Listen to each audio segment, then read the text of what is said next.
So the developer of this game had actually hit me up to check this one out, and I wanted to make sure, if possible, that I wouldn't necessarily miss it before the end of Steam Next Fest. But it seems I'm going to be in a hurry because there's not much time left. Not in the Steam Next Fest, and I don't want to have people scrambling to figure out oh, you didn't get into the demo. How do we, if people want me to check out the game. Plus, this one seems to be another game along the lines of Opus Magnum or the earlier Freshly Frosted, the whole kind of realm of manufacturing puzzle games. And I was intrigued by Opus Magnum, and when the developer hit me up for this one, I was like, okay, yeah. So I'll check it out. Let's see what it's all about. I might have lucked out. I don't have to worry about controller settings for a keyboard and mouse game, so I think we can just dive right in. Last week, I got fired. Department-wide streamlining, they said. No hard feelings. And that was that. I didn't know what to do. It wasn't like I could just follow my childhood dream and start making toy robots in my backyard shed. Well, unless... Also, one thing I gotta call out, there is a store outside, and I'm right next to the window, and we're just gonna do what we can do. I couldn't believe it. After years of planning and dreaming, little old Cameron, was building robots.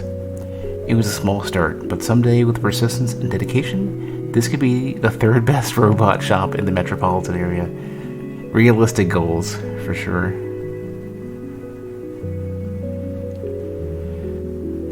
Alright, looks like I got a ways to go. Let's start with our nothing bots. I started by making robots that did exactly nothing. I could sell them as paperweights, pet rocks, avant-garde decor. The possibilities were endless.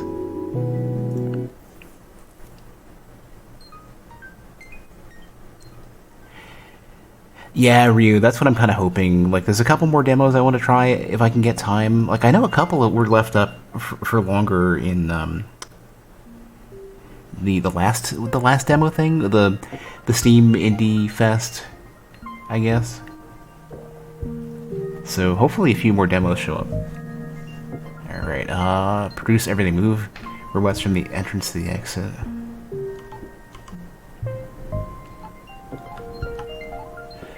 Oh, these are just direct, okay. Alright, that works.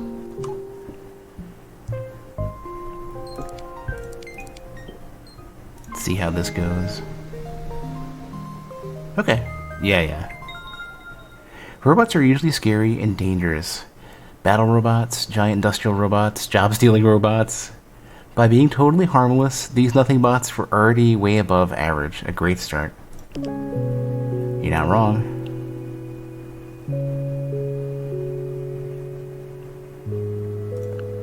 Stamp bots. The only way my robots would do anything was if I programmed them, stamping symbols onto their tape. For my first program, why not a robot that stamped other things?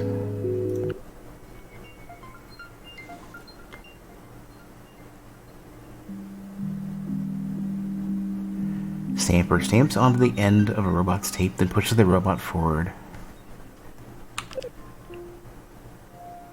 And then you could just direction your stamper.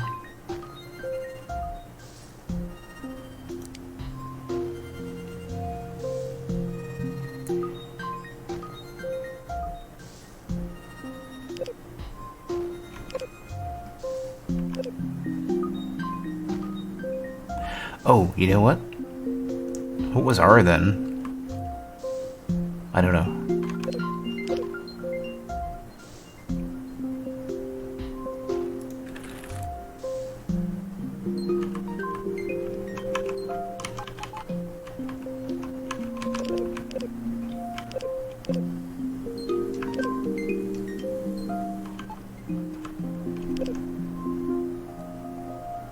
I think that was just to get into this mode, yeah.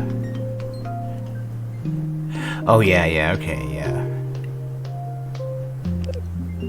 Okay, so I want this, and then I want that theoretically and see how that goes.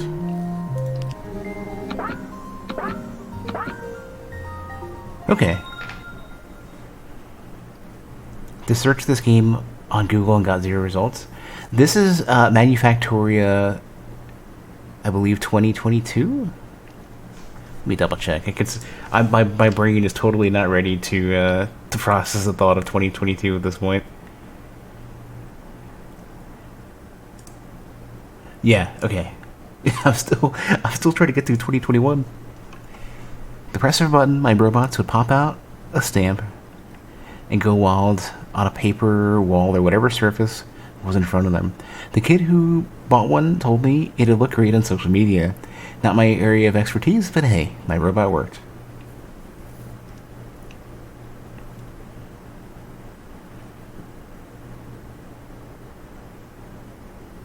I'm still trying to get a better understanding of how these symbols work. Like, this is basically like turn on and then just sleep? Turn on and wait?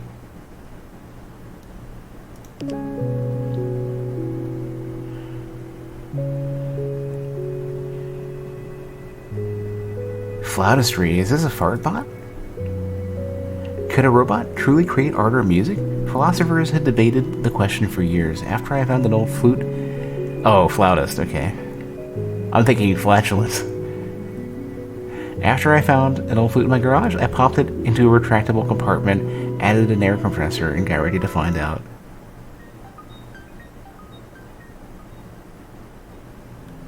So this is like pipes and robot threw itself in a straight line.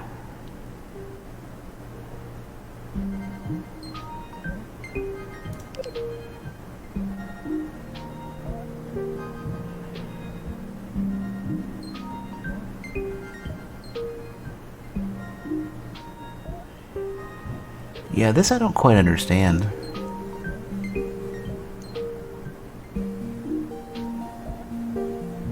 I'll like put one down and see what happens. Dumped her in front of the floor, yep. Yes, I did. So it's like, I guess I'm just stuck going through these and maybe... Hold on a second, let me go back. Oh, yeah, okay, that's what it is. So there's predefined stuff that I can't change at all. So like if I reset back to the initial factory setup, I only had the ability to give directions. And that's it.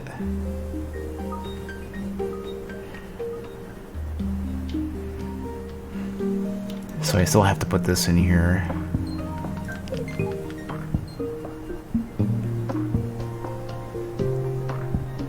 Okay, so it's gonna go out, it's gonna get that. Then I needed to sleep, which is fine, and then I need to go to 2 different red ones.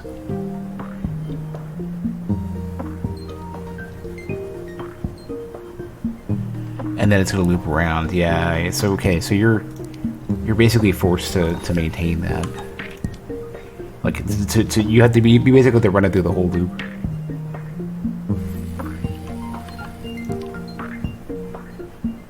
So like that, and then that.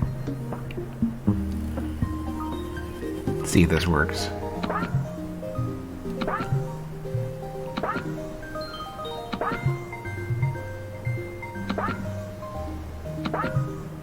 Okay, yeah. Delighting young and old alike, these robots use traditional flutes, after the style of the Austrian village of Wintersperling, to pipe a variety of merry tunes. I punched up the description a bit so I could sell the thing. Pretty good, huh?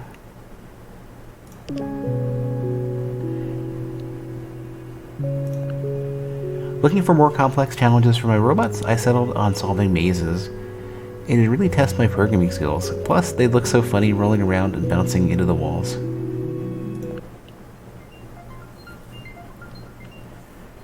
Where all robots enter your assembly. Oh, you can place your own start, okay.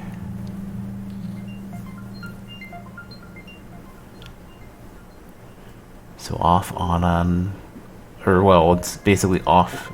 I guess this is supposed to maybe represent action more so than like turning on and off. I'm not sure. I would want to know more of like a description of what these symbols mean.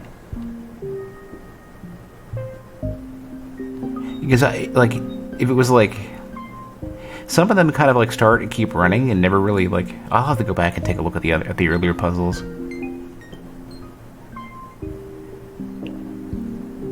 But yeah, I don't quite know. Like the sort of like sleep and wait. Sure. I think part of it is like you never. I don't necessarily see the output of these. I'm just trying to make a bunch of symbols, but I don't. I guess in my head I feel like they're supposed to correlate to something that you like.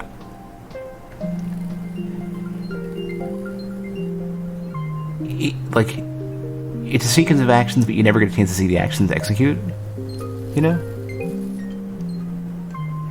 You're just supposed to, like, you're basically following that, but like, you know, giving the symbols kind of like a description of like power button or sleep button, like doesn't necessarily mean anything to me relative to the output. I guess these have directions too. Yeah. Okay. What is this? Okay, yeah, that's a drop point. So this is one of those things where I feel like it's going to be really tricky to figure out. Well, I guess I'll have to do that. I mean, this is a lot of freedom early on to figure out where everything wants to go.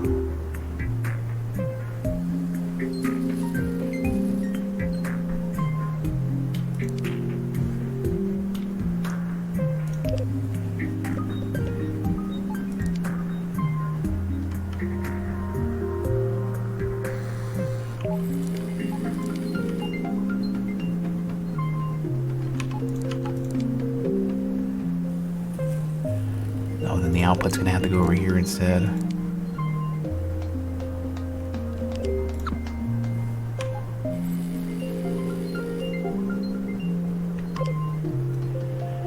So, okay, so it's blue, red, red, blue, red. So blue, red, red. Okay, get rid of these.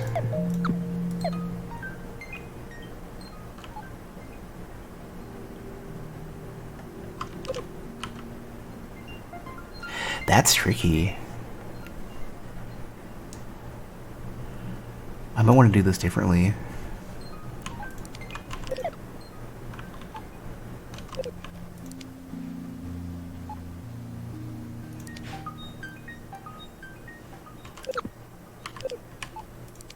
Blue, red.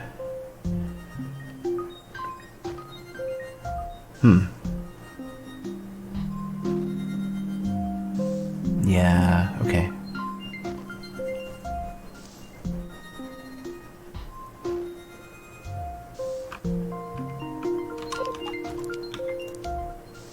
Oh, and here's where we want. So yeah, there's like, by virtue of where these are placed, I'm kind of stuck. Like I have to make that T intersection here.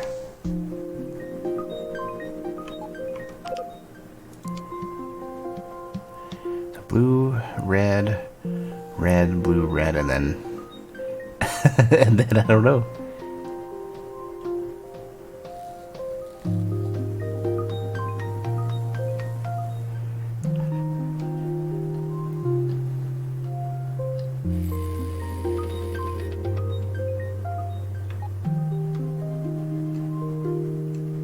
Blue.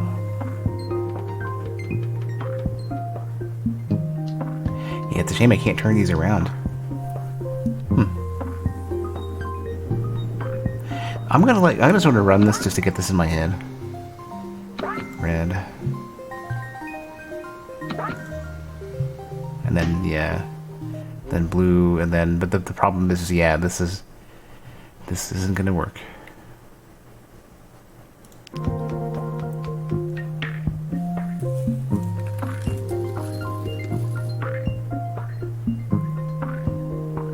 Well, no, you can just do this. Yeah, okay. This is better.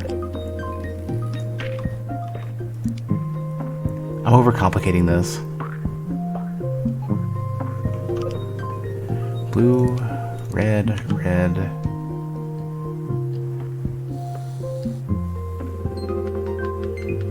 No, I'm not. No, I'm not.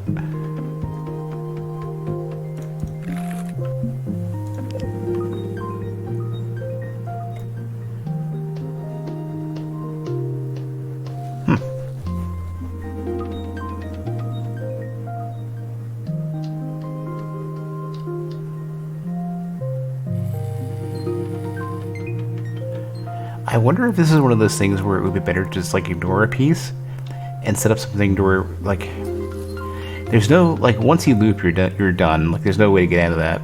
Like crossover would be fine, but I can't like reuse a red. There's no like alternating like every other goes one to the other way. Not yet.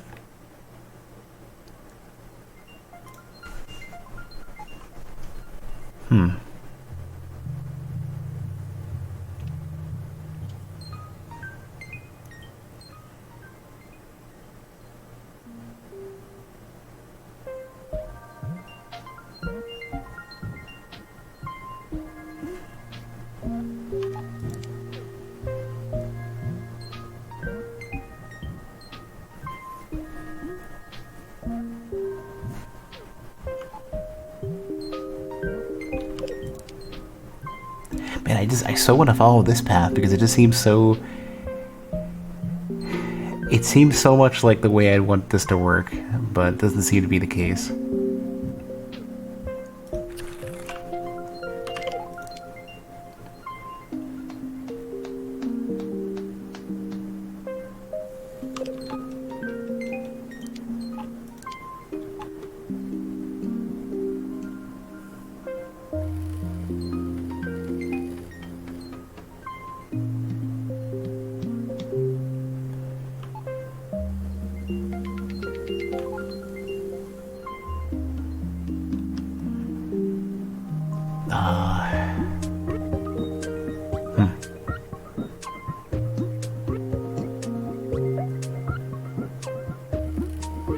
This one's tricky. Just the problem is that I'm like I'm trying to figure out how to kind of cram this thing in here,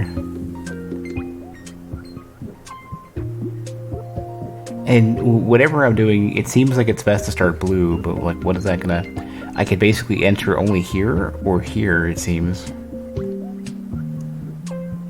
and either would just be going like entering to the left or up.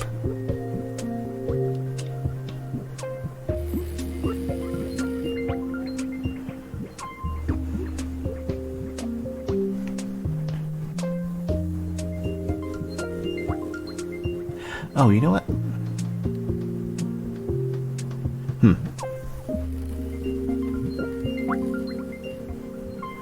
I don't have enough space to put like a T here. Like, if I could turn these, this is like I know that gets the whole puzzle, but if I could turn these, it would make it so much easier.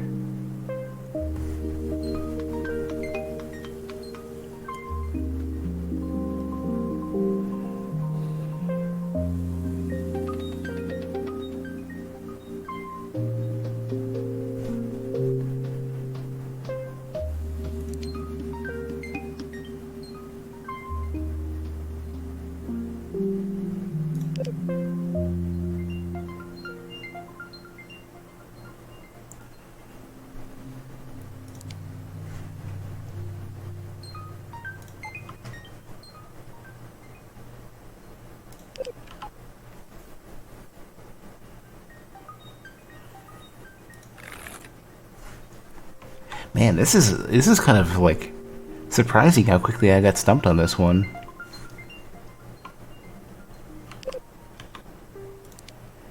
Like, this is the way I feel like I feel like this is destined to be. What to do afterwards is so tough.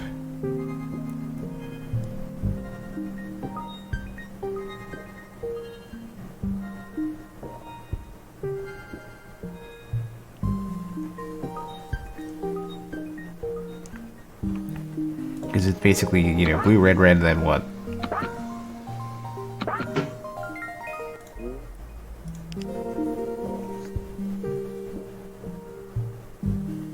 Like, how would I get to blue, red again, but then change it?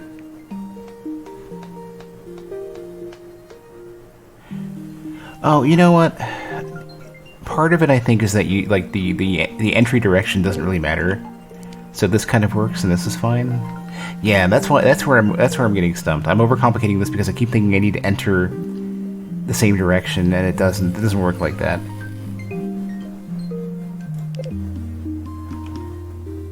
I mean, it's literally just this.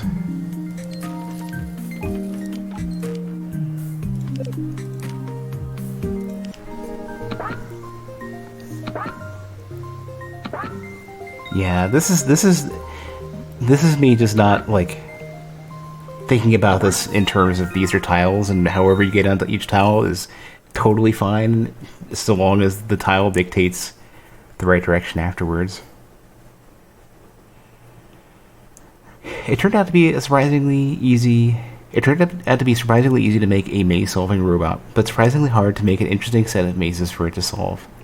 Watching the robot wander all around, I considered repurposing it as a cleaning tool, a mop or vacuum, but who wants something like that? Who indeed?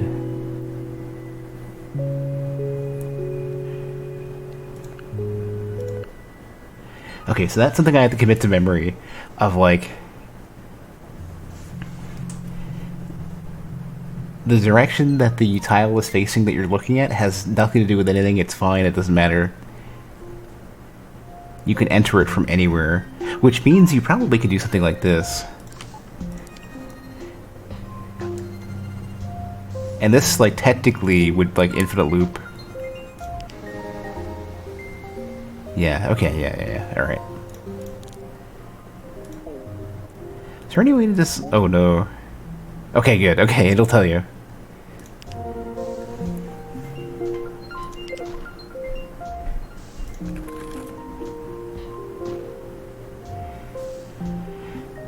If there's one of these symbols at the start of the tape, eats it, and push the robot in the matching direction.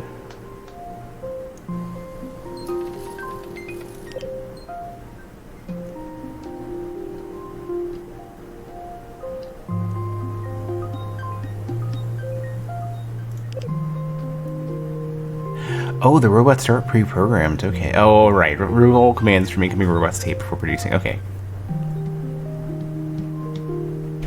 Alright, let's start ourselves a robot.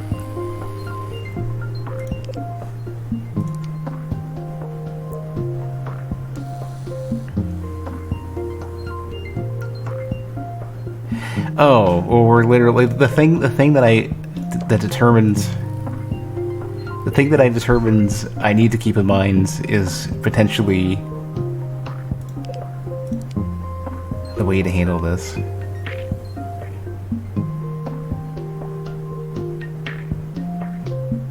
Right?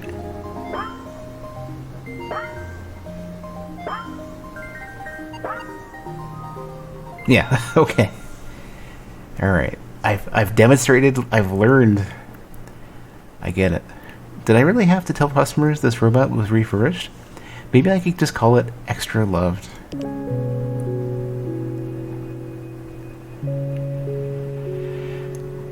Lullabot.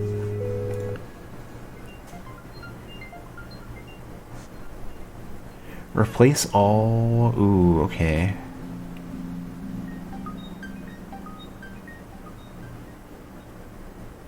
Onto the end of a robot's tape.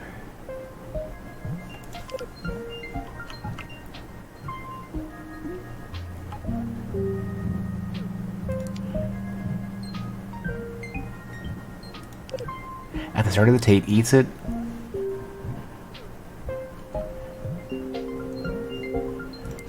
Alright, before, let's get our entrance figured out first. This needs to go the other way.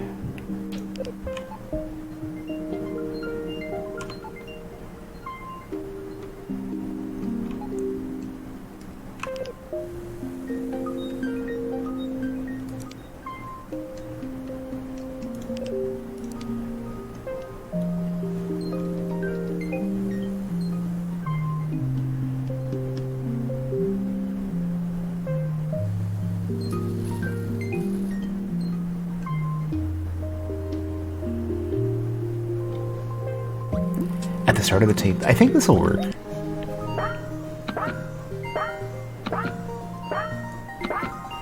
No, this will. Oh, no. Hold on. Hold on. It definitely will not work. This is what I want.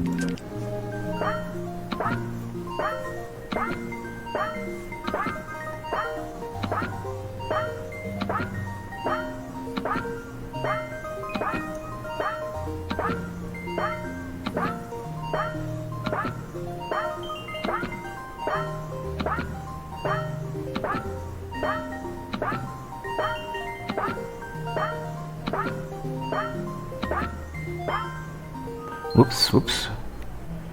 Oh, I deleted one. I shouldn't have done that. Okay, then the trick is to stack one more at the end of it. There's probably a better way to do that too, but whatever.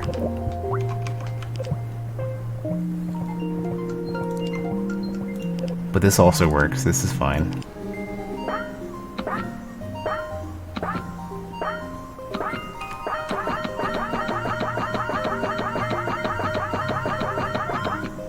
Yeah. The robot demo went great, but my friends politely declined my robot. They'd rather deal with their kinds themselves. I didn't get it. Someday everything would be done by robots. Why not start now? Zenith Cybernetics. I think I'm starting to get the hang of this. I was getting really worried during that one puzzle where I'm sitting there trying to figure out, like,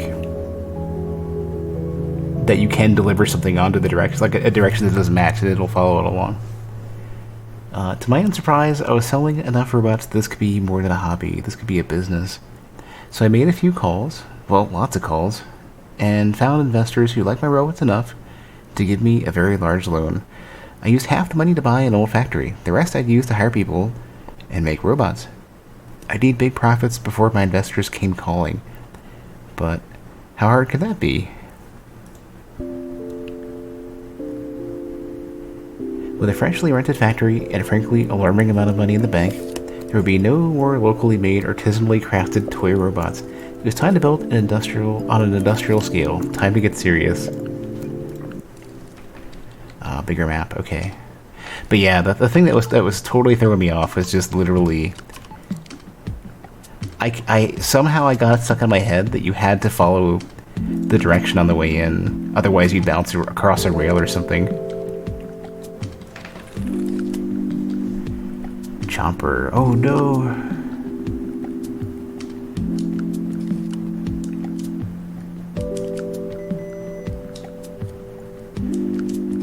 Oh, I see.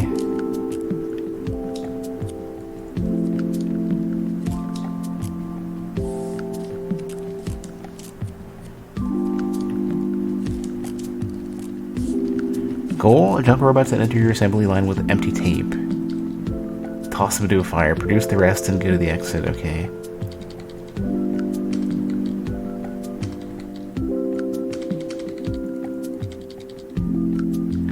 Junk robots that enter your assembly line with empty tape. Okay. I'm getting a bit tripped up by seeing the word junk as a verb.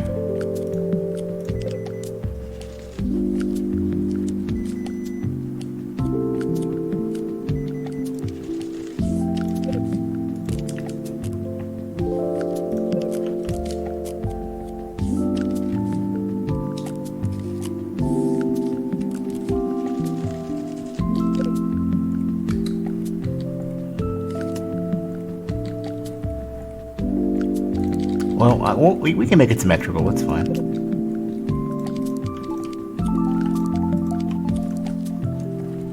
So we want them to do anything, I guess, is what they seem to be indicating.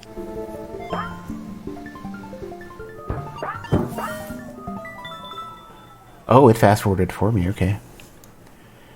Before, whenever a robot broke, the money came straight from my own pocket. Now investors were footing the bill, and they would tolerate a heck of a lot more in the way of losses than I ever could afford before. I could toss robots away on a whim. What a thrill. Candidate picker. I was way better with machines than people, so for my company's first big product, a robot that managed hiring sound perfect, oh no. Just give it a job opening and a pile of resumes and it'd pick the candidate that fit the job. All the robots that enter will sleep at the start of their tape, jump the rest, okay.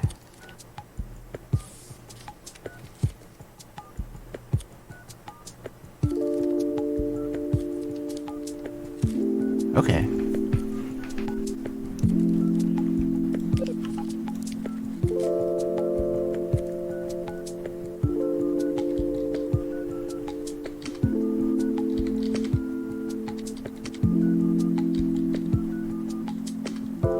The problem with this, though, is that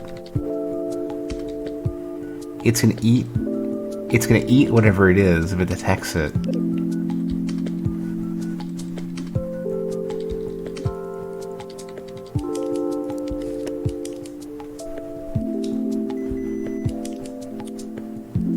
So either of these two options are fine.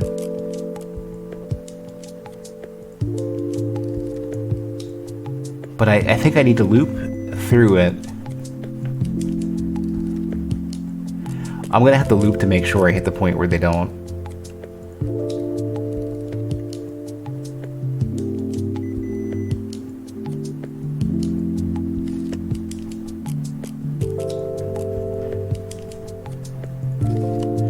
Yeah, so these are all gonna basically go through the blender, and they're gonna go through the blender until they succeed.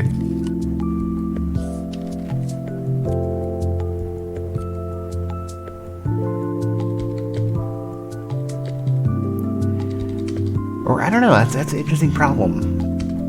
Let me just see what this looks like first. I'm gonna junk everything that doesn't match. But the problem is that I'm gonna end up with stuff that doesn't work either. I'm gonna go slower.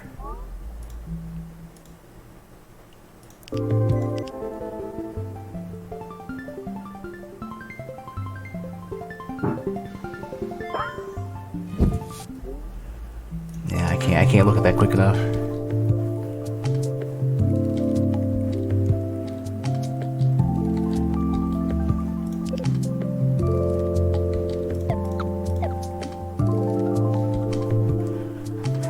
The problem is, though, they have 0 to 9 of these symbols on them. But if I find one that matches, I'm gonna get rid of it on its own.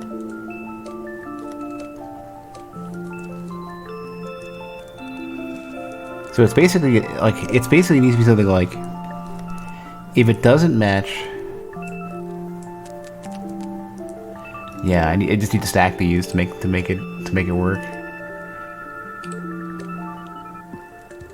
So yeah, so if it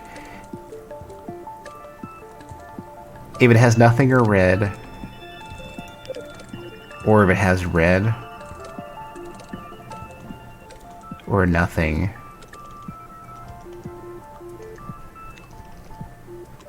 Yeah, like there's some sort of filtering I have to do here, and I gotta work it out.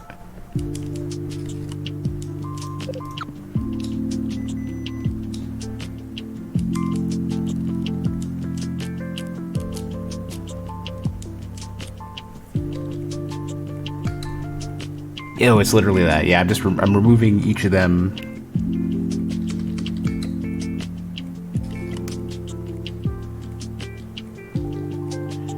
But then I need to loop until I have it starting with a blue.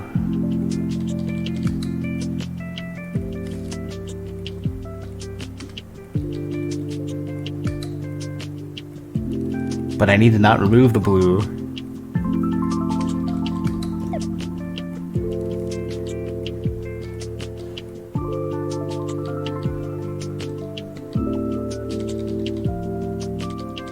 That's the tricky part.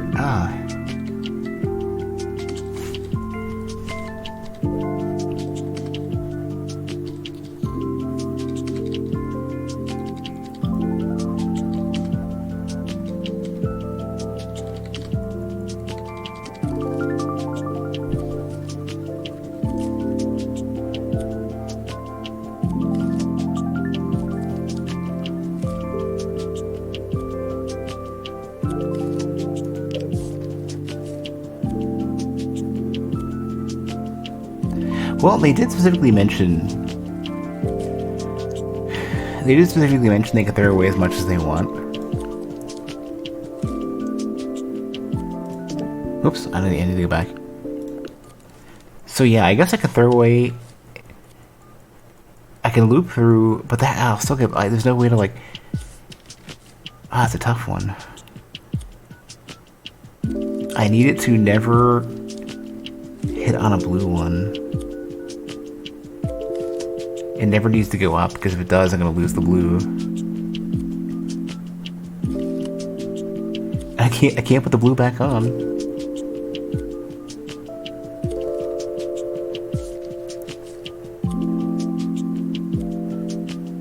So the thing that's rough though is that I guess I can loop and see if it starts with red, then I can feed it back over and over again. If it has blue, I have to throw it away because I might be eating the blue.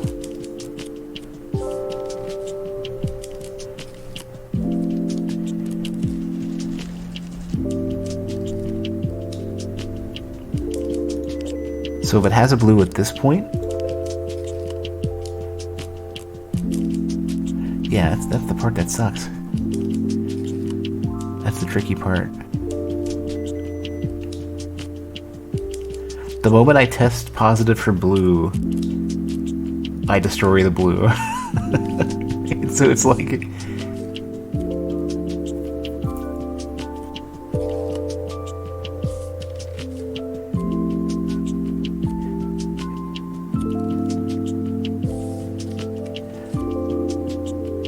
that's a tough one because like I'm gonna lose the blue the moment I find it.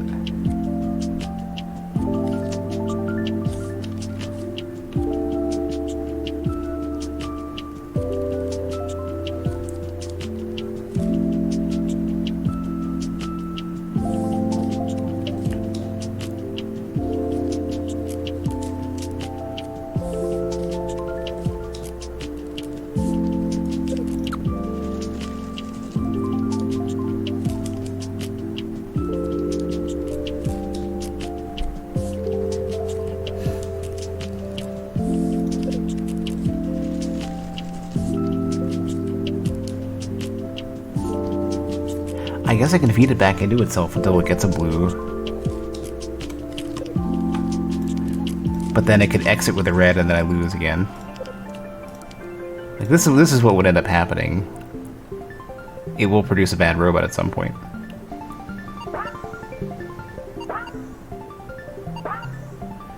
And then it removes it. No, it's not an infinite loop. It could potentially... It says with 0 to 9... Oh, because it's empty. So it would eventually fail on empty. Okay, yeah. So I gotta get rid of this. You gotta junk these. So if it's empty, get rid of it. If it's red, but this will eventually put a bad robot out.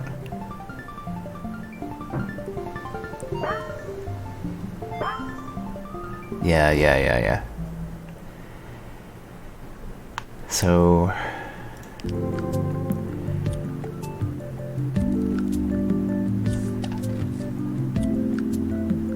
Yeah, I wonder how he would solve that.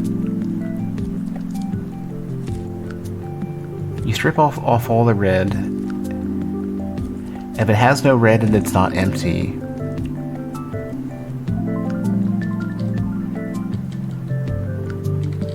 and these are finding them at the start of the tape, and I can't flip the tape around.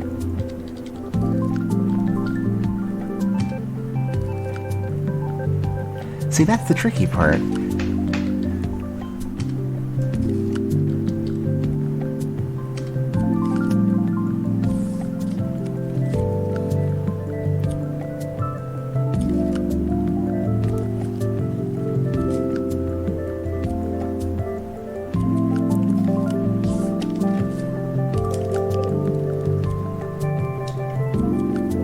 Like, if I strip a blue at this point, I can't test to see if I have a blue without losing it.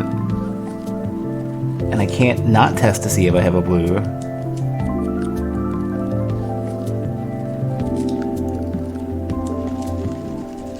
Because the moment I test for it, I lose it.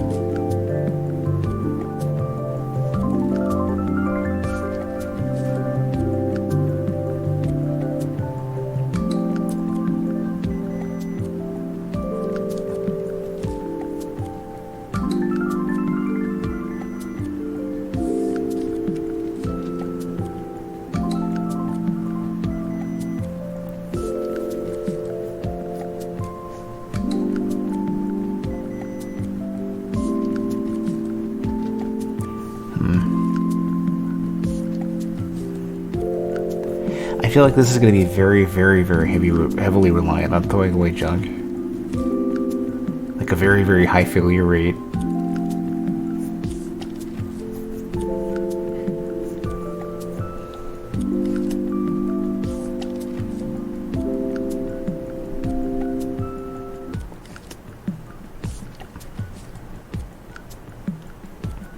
It's a shame I can't reapply, like at the that would make it too easy. I just rip them all empty and then put one on and be done with it.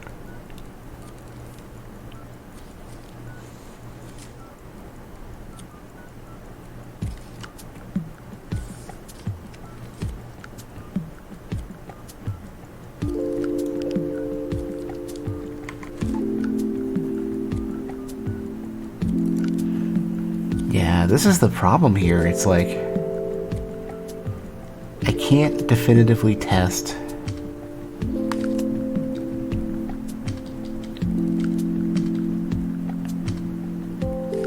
that it's blue without removing it.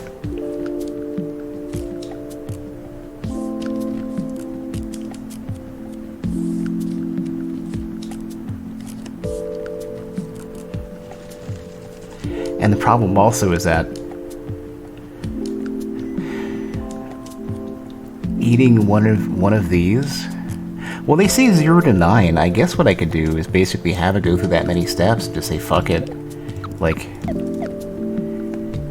maybe that's what they want. Maybe they literally want to say fuck it. Let's do the lossiest thing possible and say we have 8 steps of if it's blue, then fucking throw that shit out. It could be like that. And if it's empty at that point, wouldn't that be ridiculous? But that seems plausible.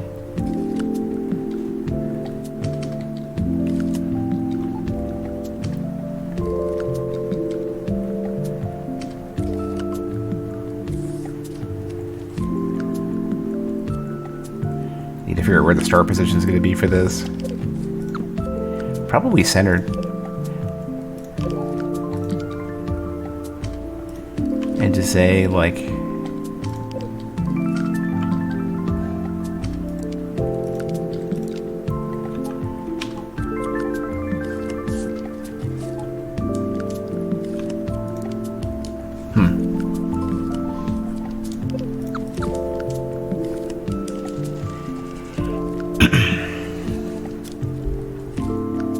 alright, if it's empty or red, immediately throw it out. If we get blue, then we need to test that again.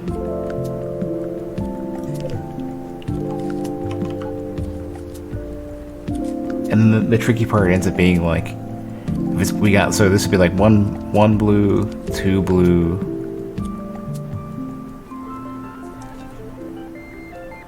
3 blue, 4 blue.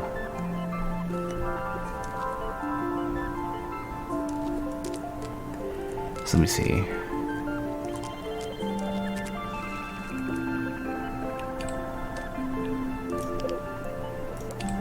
This would technically work. It's just so lossy. It just seems gross. Like, it would work. So 1 blue. There could be 0 to 9. And we need to get... I don't... You know, actually, this may not work. Because,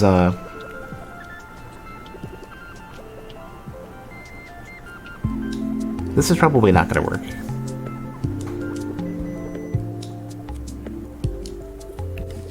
Because it still needs to figure it, like,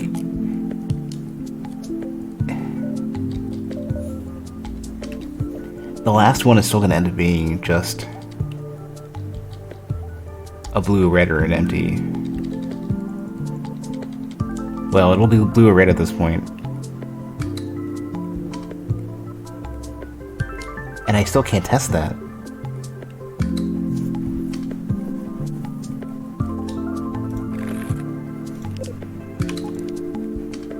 Let me actually go down.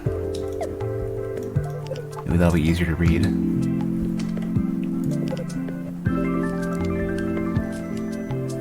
So it's empty, we chunk it immediately, but if it starts with red, I guess we can keep going. If it starts with blue, then I want to get rid of it. Maybe that's more the style.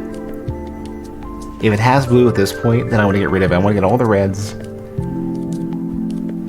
But I could still, at the very end, still get a bad one.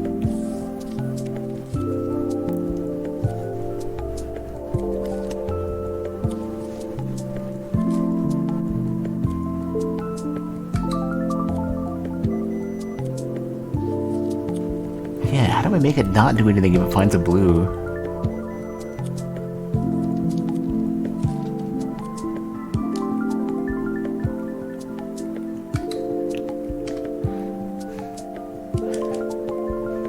Because it could find a red.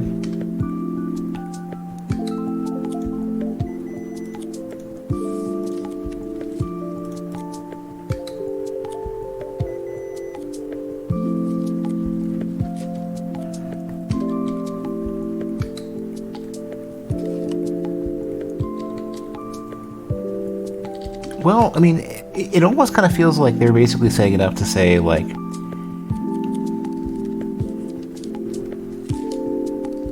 it will never have a repeat at the beginning or something.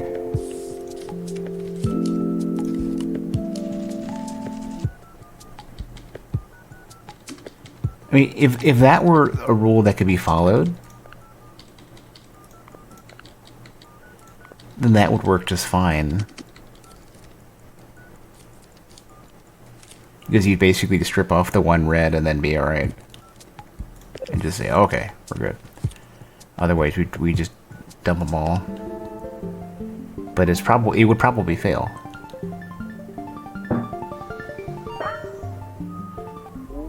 Yeah, what was the robot? What was the robot?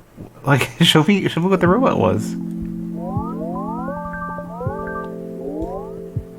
What is the robot's properties though?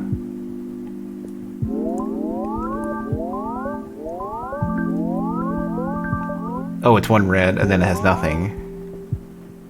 Okay.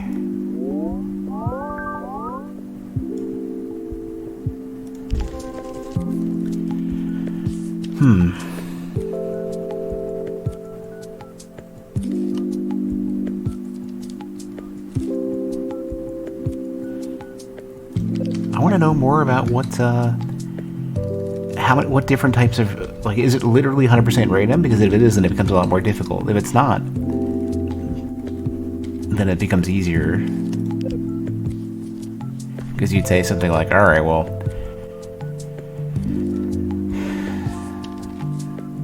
yeah, it's a tricky part. I don't know.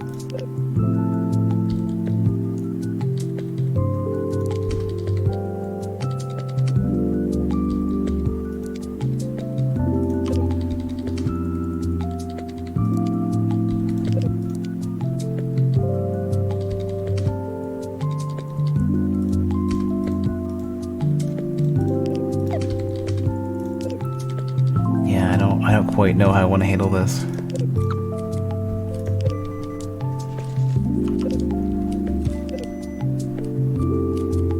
Because you could strip off the red and you could get a blue, but you could also strip off the blue. You could strip off anything and get anything besides empty.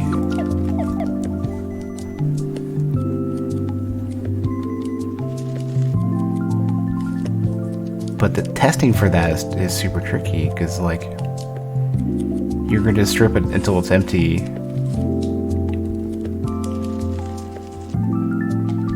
I think there must be some sort of rule that I might be missing for how this is supposed to work.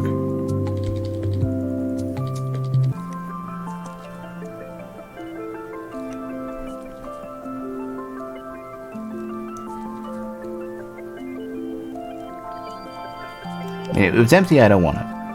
That's 100%. But finding one and stripping off, it could still be blue, so it, like, I think my initial idea might make sense, but it's just a question of, like, how do I get back my junker if it's empty? Like, I need to test for not red or empty, which basically, so I've tested for not empty at this point.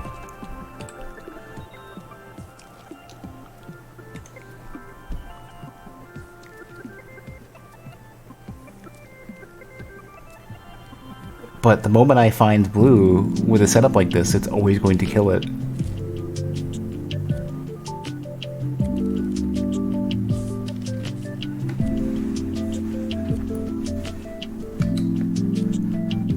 And I can't test for something at the end of the tape.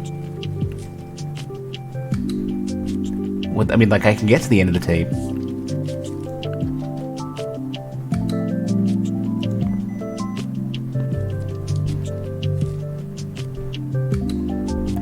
But even if I remove, just arbitrarily remove the first 8, the 9th one, I don't have an answer for what it would be.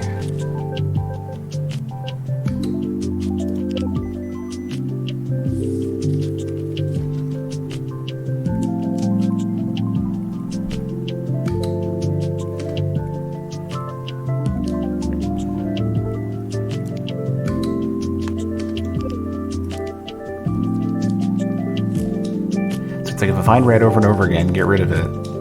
If it ends up empty at any point, get rid of it.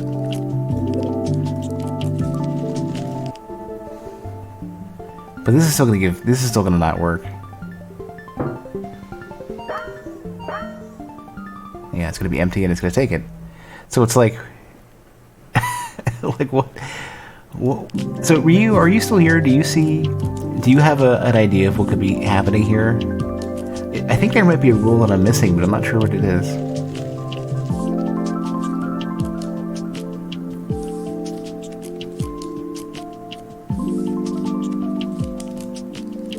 I think there's a very simple thing that I'm missing, and I'm not sure what that is.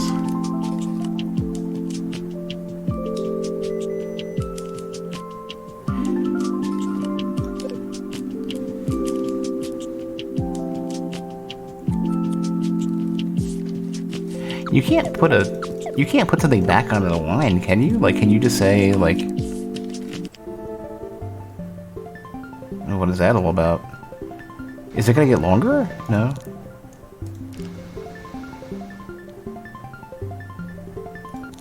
No, but it also doesn't tell me it doesn't tell me what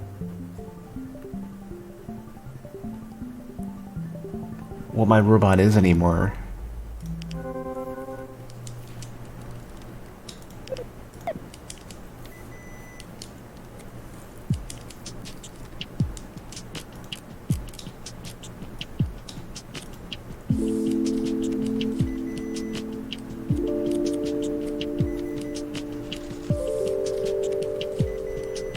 And I can't retrieve the robot from the junker, so...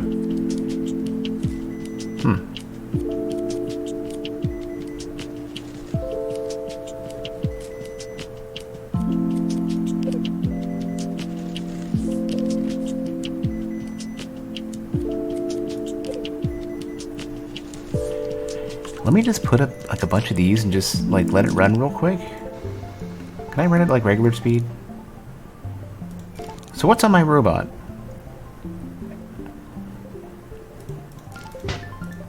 No, I know it's off the assembly line. Let me see what it is though.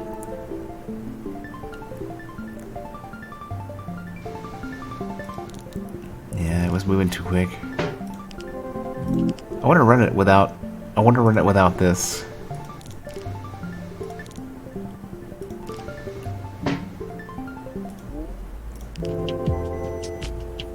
Just wanted to see more of the input. Yeah, I mean, it seems to be pretty random. So there's no like definitive.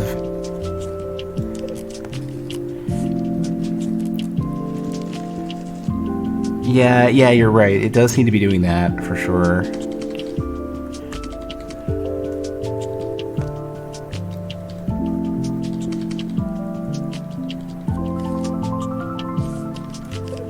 So empty is definitely no-go.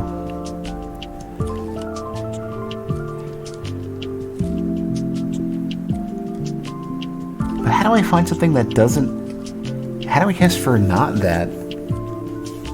You know? With this type of system, how would I get a layout that does the test for not... basically not red or white, but I don't want to test for blue because if I find it, I'm gonna lose it. That's the tricky part.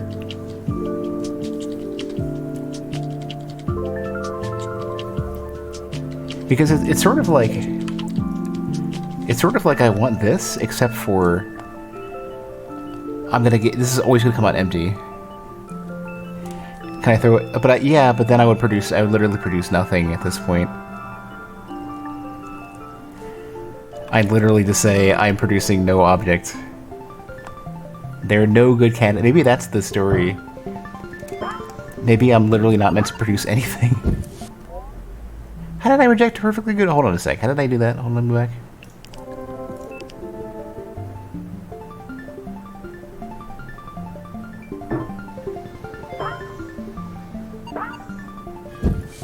What did the robot have? It was empty.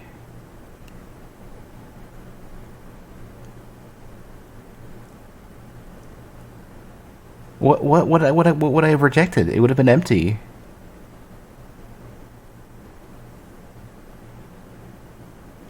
Guess it only managed what the start state was?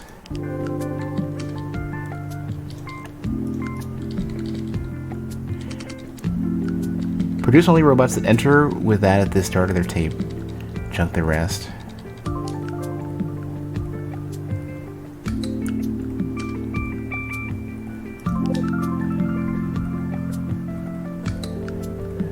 But then it would have been as simple as this, though. They would have basically said, it would have been this, and this is not right.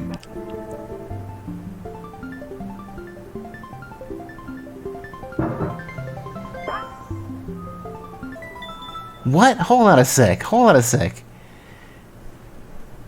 What? You gotta be kidding me. But that doesn't, like, the tape that it's producing doesn't mean anything anymore.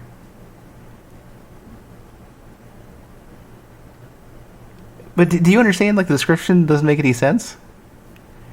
In retrospect, I was not the best person to judge how well the picker worked. It did put resumes in front of job titles, though, which I figured was good enough for me to greenlight the project and hire a whole lot of brand new employees. Next up, find out how well they do. Let me go back. Let me reread this. Produce only robots that enter with that at the start of their tape. Let me read the other one.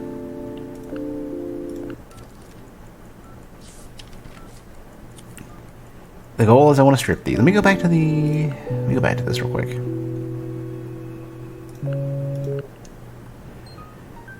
Okay, they're asking for something in particular. Replace all. Yeah, I might have just been misreading this.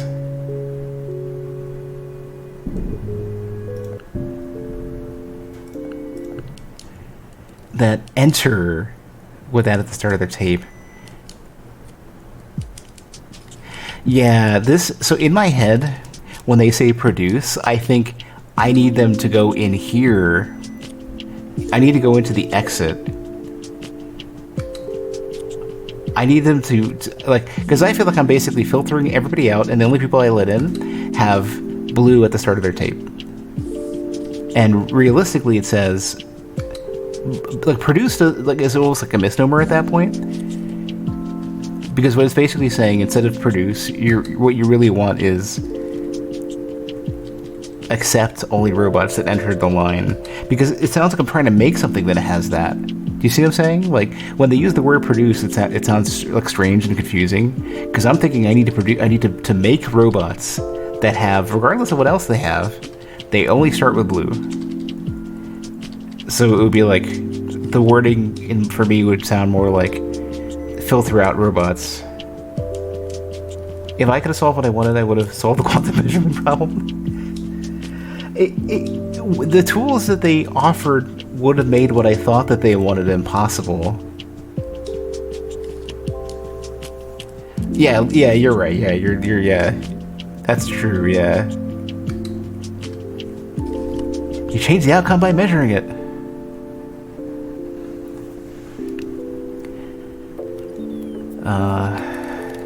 Well, now that I've figured that out, test on. Let me read the description. What did that say? Okay. With assembly lines producing over 1,000 robots at a time, I decided It might be the time to invest in smaller scale tests, but how to test the tests. So, input, robots that enter with this amount. Using the test mode, produce a robot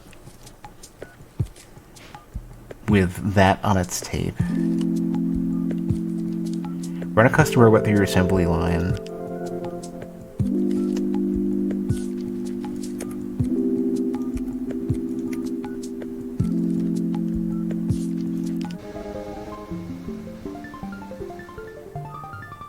Okay, they're just saying build a robot of a... Okay. So they use produce in this case to say actually make a robot. In the previous one, they say produce in order to basically say filter out anything that isn't that. And that's what's confusing me. The wording is a bit confusing. My test of the test was a complete success, I thought. But how to be sure, should I make a test for the test? My earlier test of testing was, in retrospect, fairly straightforward. Hold on, I forgot to turn on my captions. Give me a minute. Okay. There we go. I forgot to turn on the captions the entire time. My early test of testing was, in retrospect, fairly straightforward. If I tried something more complex, would the system hold up? Better to check now than when I really needed it. I am so thrown off by the wording of that one puzzle. I can't believe I didn't understand it. I mean, to be fair though, using the word produce there, I think, is going to confuse a ton of people.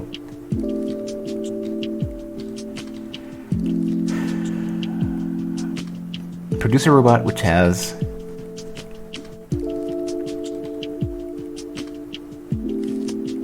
This one, it reaches the exit.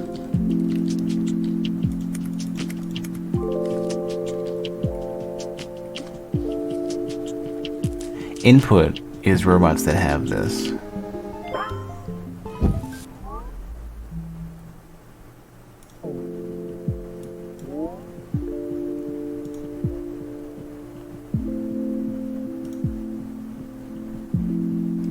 Oh, I'm meant to input a robot that gets filtered out properly, but not the desired one. Oh, this is confusing. Okay.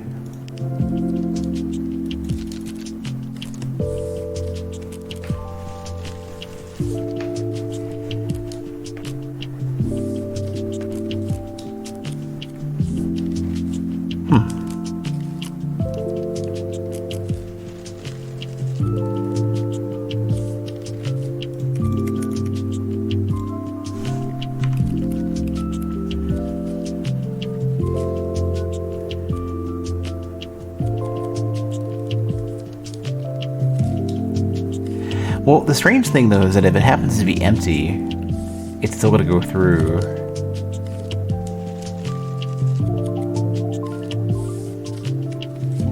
If it starts with red,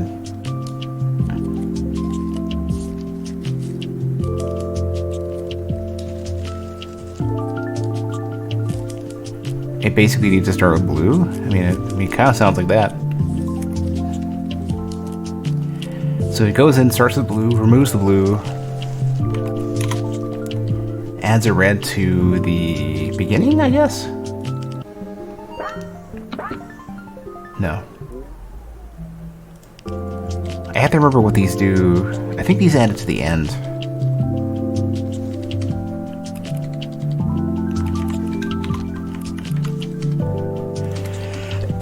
Excuse me. Let's see if this works. Yeah.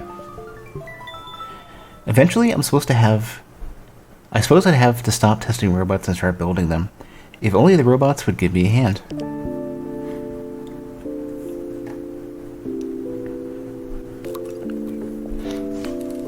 Let me take a quick moment and get something to drink. I'll be back in just a sec. I got a super scratchy throat.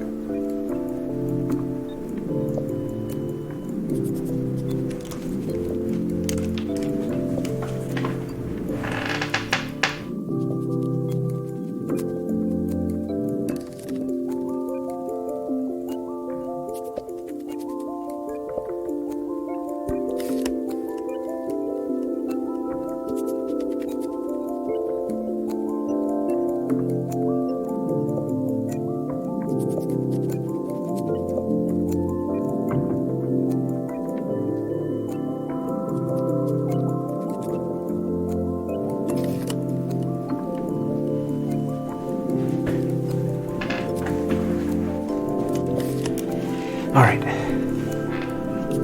Moving from my old garage to this huge factory presented some unexpected challenges. The factory was huge, and the parts I needed for my robots were lost in a huge pile of crates. I needed a helping hand to get anything done, and I knew how to solve that. Right-click to copy machines, junk robots.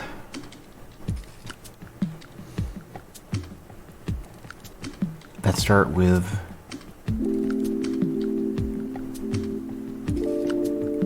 Let's start with that. Okay.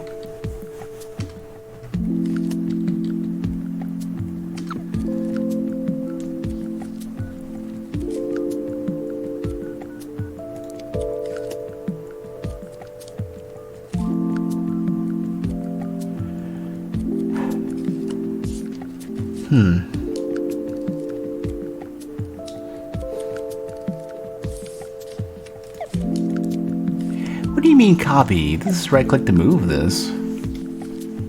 I don't know about copy.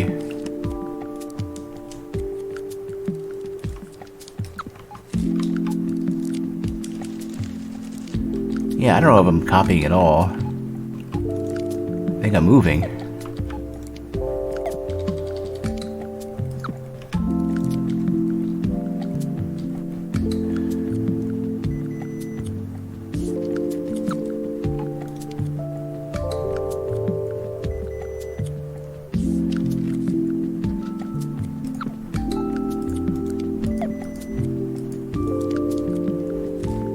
Right-click to copy machines.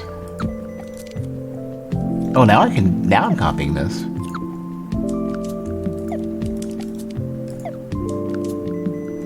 Oh, right, because you can only, okay, yeah, okay, that makes sense. You can only, of course, you can't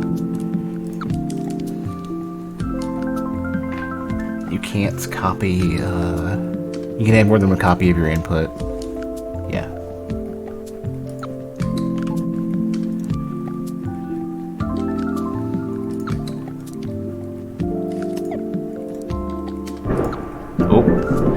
That is a storm outside. That sounds like a gunshot for a bit. The initial like thunder on that was ridiculous. Okay, so if it's empty, we get rid of it. It's red, we start. We get rid of it. Basically saying red, blue.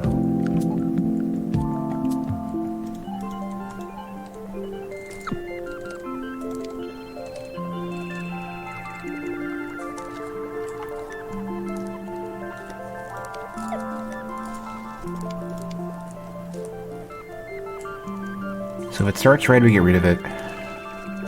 If it would have started blue...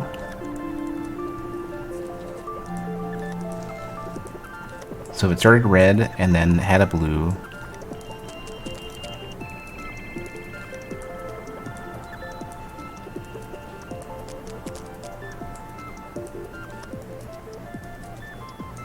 And then in this case, if it has a red, I junk it again.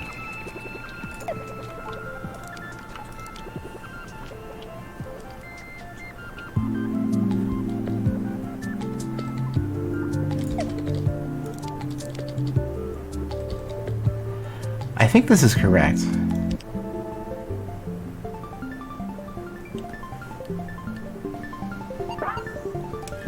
What? Was it perfectly good? Oh, right, if it's empty, I still want it.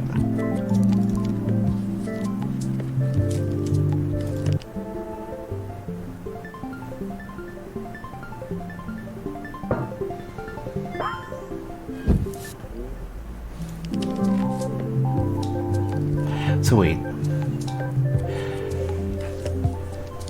Oh, I have to retest it if it's red, right?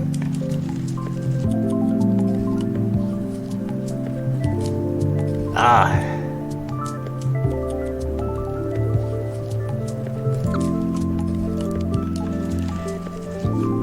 The right-click to copy thing is kind of confusing me a bit. It's making me feel like I'm accidentally gonna pick something up, forget to put it back down when I go to copy. Like I'm gonna right-click it and then move it over, and then forget to put. Like if I want to keep the copy, I feel like I'm risking losing it.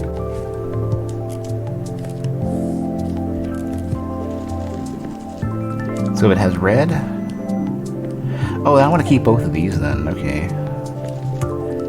I want to delete my copies. So if it doesn't start with red, then we're good. We keep both of these. Otherwise, if it starts with blue at this point... Oh no, you know what? I've copied myself into losing my pieces. Okay.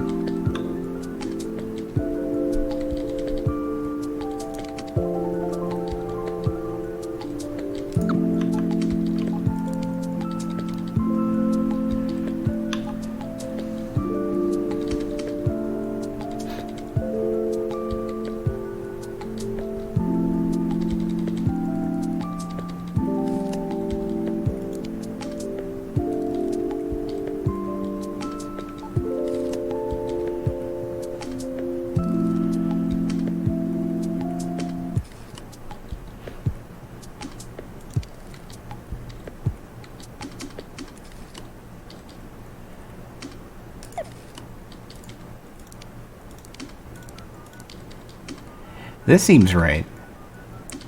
Basically says, okay, so if I get red, blue, red, then I junk it. Everything else keep. I think?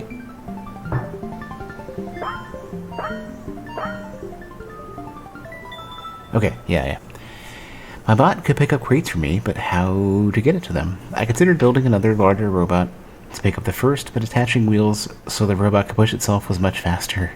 Nothing better than sending half a ton of wobbling steel and circuits hurtling forward. Little skate robot.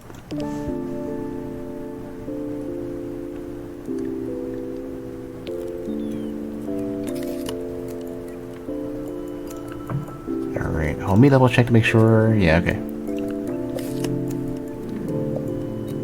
Super sprayer. A shower? Well, actually, hold on.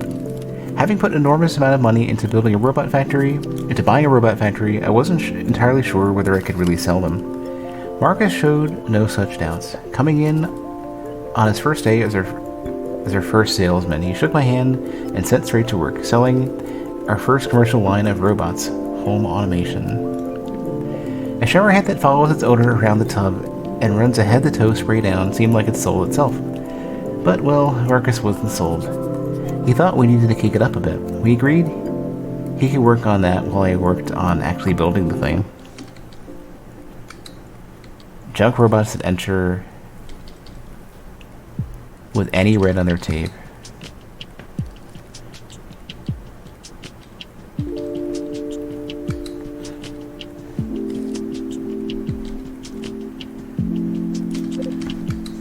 Okay, well that seems... I mean, this is basically back to what I thought I was doing in the first place. So basically, the moment I find red, I get rid of it. And if I don't, then I just strip it down to nothing and throw it out the window.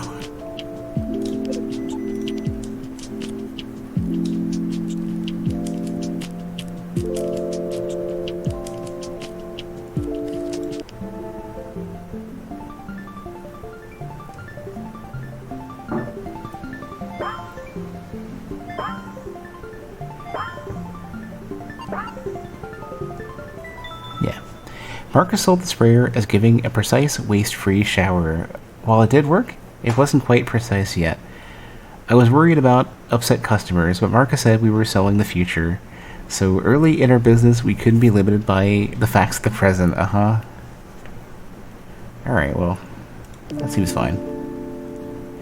Folder 0L? Folding clothes, sheets, and other sundries can take quite a while. I figured we could sell a few hundred folding bots to big organizations, but Marcus told me I was thinking too small. Just build it, and he'd handle the rest. If somebody could fold a fitted sheet for me, that would be something. With an even number of commands, 0 is even.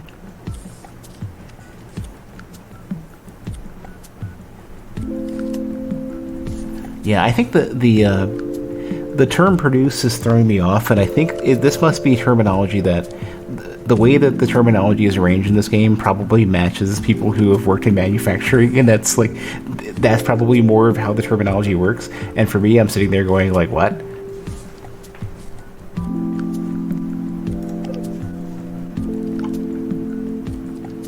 You got a big giant... you got a big giant assembly line to work with.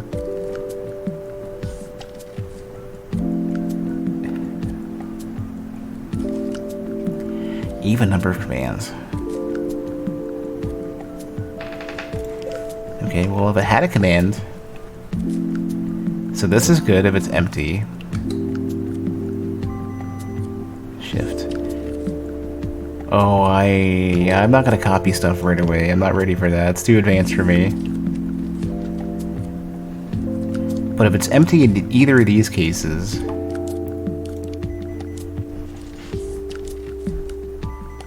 then that's bad. So get rid of these.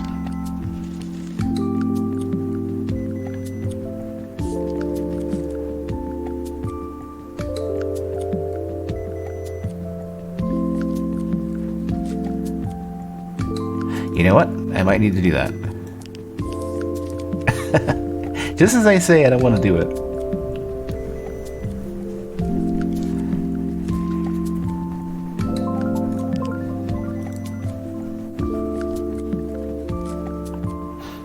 Okay, so...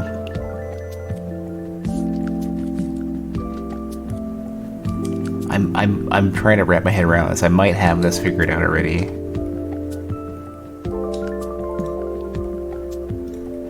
Okay, so it goes in. If it's empty, it's good. If I remove either and it's empty, it's bad. Otherwise, either of these would be good, I would think. Or no, I have to keep testing. Right? Then I have to go back around and do it again.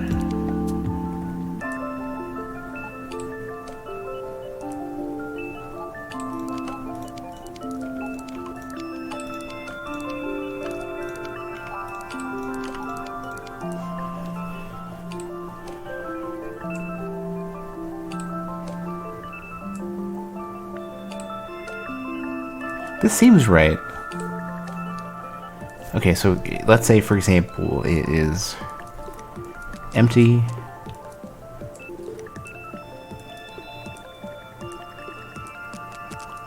It would be odd. And if it's either and it's empty, it's even and it's good. I'm gonna just run this. I want to see if this is right. I think this is right.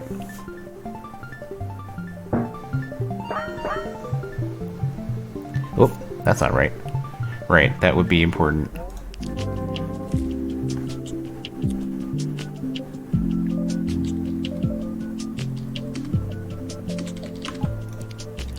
Yeah, okay, I keep thinking that I need one of these and I don't. I'm good.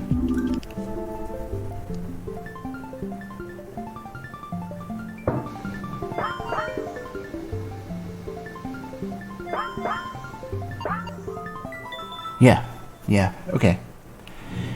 I hadn't expected many buyers for several $1,000 giant mechanical arm, but Marcus somehow convinced people it was the latest lifestyle necessity. We sold hundreds every month. Was this what success looked like? Iron arm. Ironing was a... well, hold on, let me read this. Yeah. Ironing was a natural follow-up to folding, but it seemed a bit niche to me. Not to worry, Marcus said. We'd bundle our ironing and folding bots together, half the price, and make it up on volume.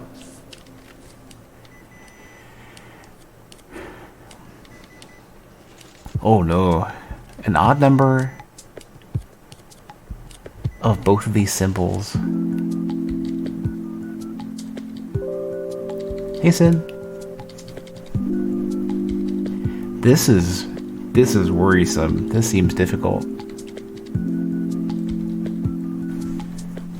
It seems extremely difficult.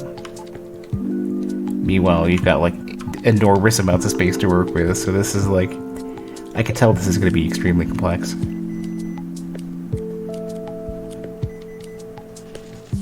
And an odd number of those and junk the rest. So I guess I'd be junking this right away.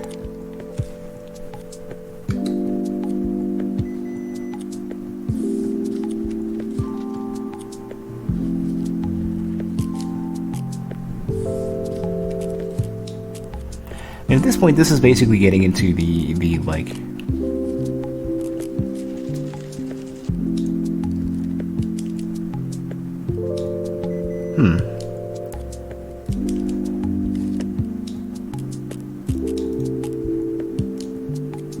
Yeah, oh man.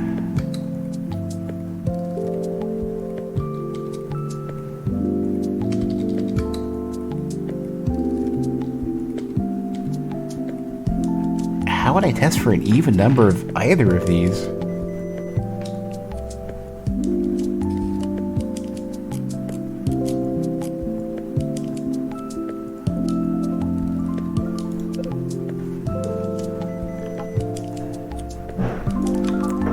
Man, this storm is worrisome. You hear that thunder out there?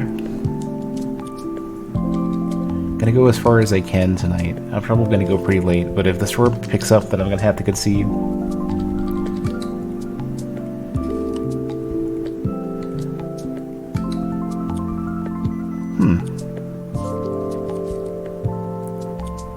It's almost like if it finds one of these and if it ever finds one of the other ones again. That's what it is. It's a simpler test that I'm thinking. So it's like...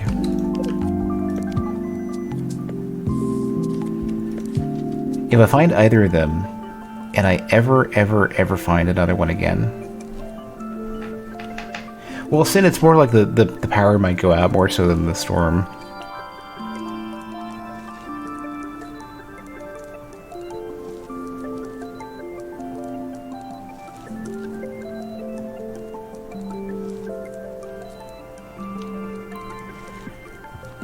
I guess in this case, yeah, I guess I'll probably test to see. I'll retest them, and if I ever get it again, I should fail.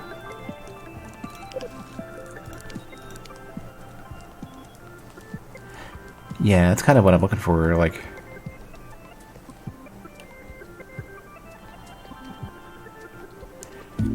A valid robot would basically be one of each.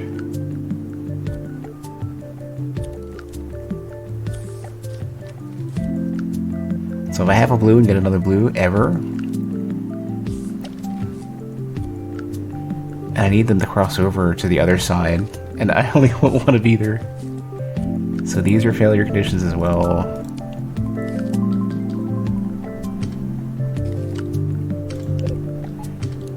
And I just want to test, like, the moment, like, either of them needs to go and cross over to the other side.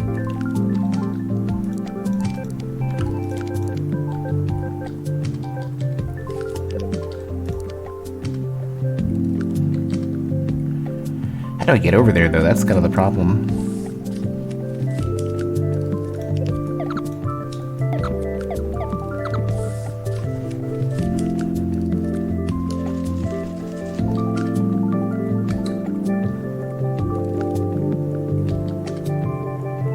Guess I could pass them back and forth until I get, like...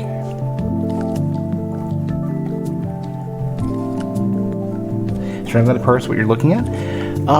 You're basically... You're starting with robots with a certain amount of either red or blue symbols, or empty. And in this case, I'm trying to produce a robot. Well, they say produce. I'm trying to filter out robots that don't have an odd number of red and blue symbols. So, like, you could have up to 11 of either. But if it has an even number of blue or an even number of red symbols, then I need to get rid of that robot. So the question ends up being, how to filter that out. I want to zoom in a little bit too, but I guess that's not happening.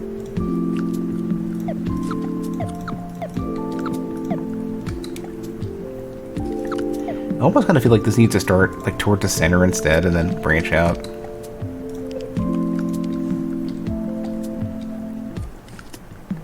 Say, throw that away immediately.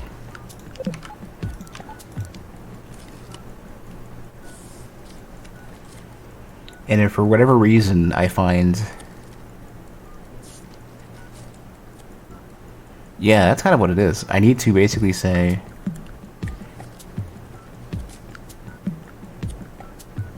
If I find a blue and then I find a red, then I have one of each. Which means in that case, if I ever find a red or blue again, I need to fail it.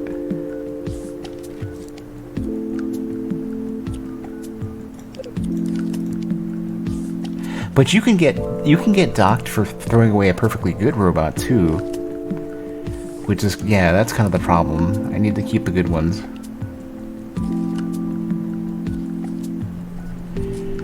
So if I find, so that won't even work.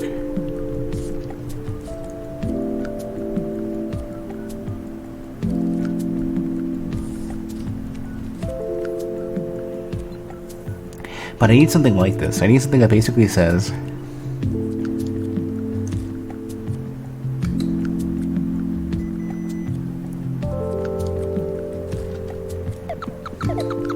it's such a trick to do.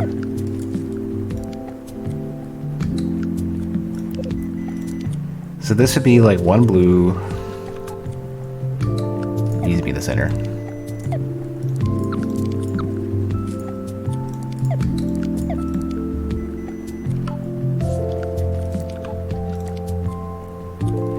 And I feel like I'm inclined to branch it out.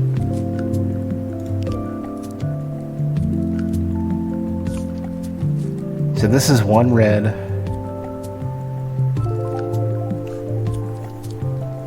Oh my god. Like, this is such a trick. This is troublesome.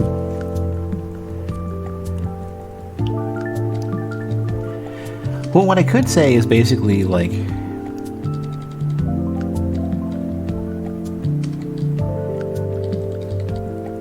I could strip off all of the...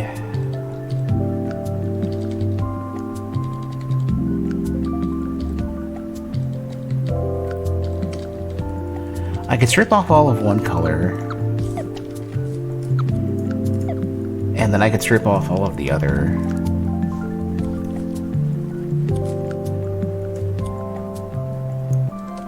So like so in this case it would be like, if it's empty, then we get rid of it. Otherwise, if it's... That seems to be the case. So if it happens to be red, then I want something that trips off all of the blue, or damn it, this is like frustratingly confusing.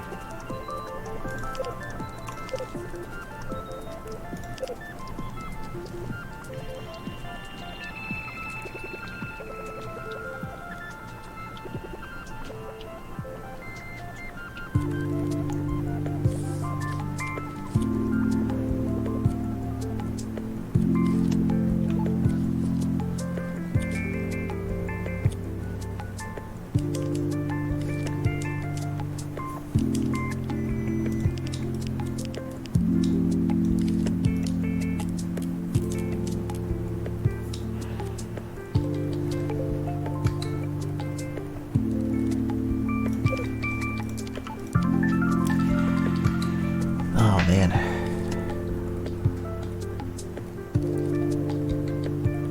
Okay, well, at the very least, a condition is that if I strip off a red or a blue and it's empty, then it's junk.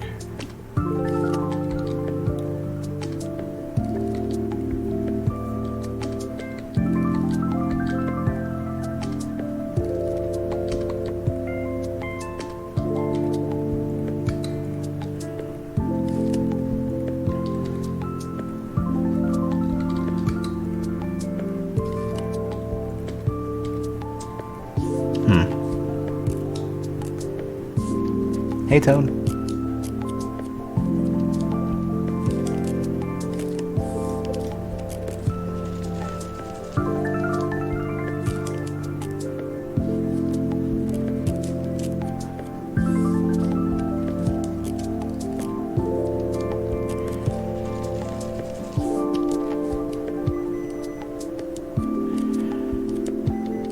I don't know if it's okay for me to say after either of these points, if it's not empty, then throw it away.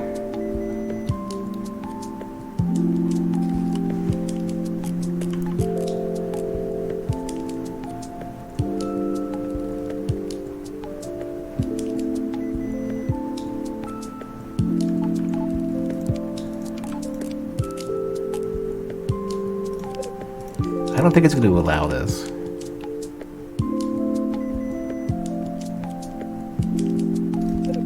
Probably not. I would doubt it. No props in. I'm struggling to understand what I'm trying to do here. It probably will not work. It'll probably complain and say, oh, no, we got a bad... We threw away a good one. Yeah, okay.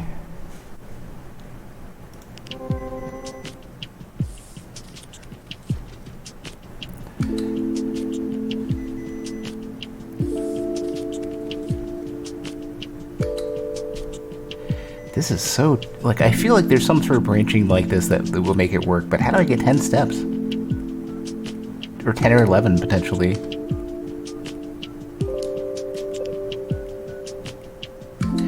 Like, I feel like I'm keeping a count, and I just am not able to process that.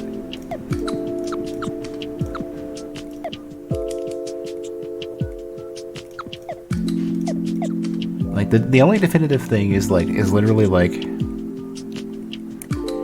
If it has a red or a blue, and a blue and a red, then I'm good.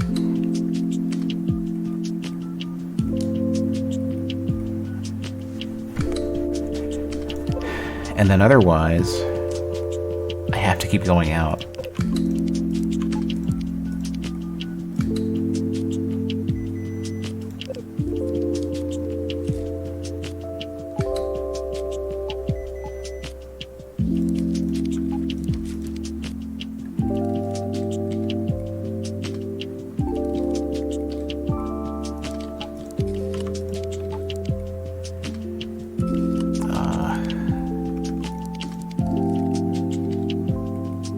I've literally already lost track of like what I'm trying to do here.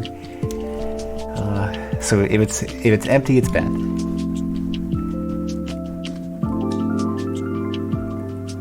If it had one or the other. Oh, these are bad too. If it only has one, and then I throw these away.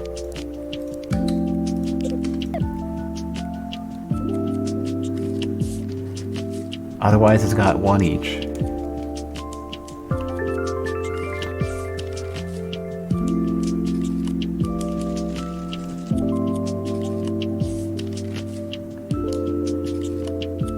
But how do I test for the rest of them, though?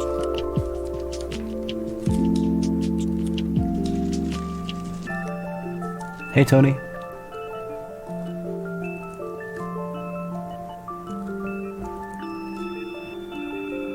That's a tricky part.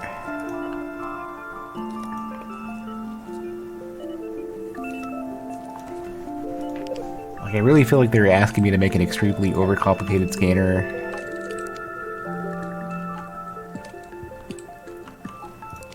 We're set up for this.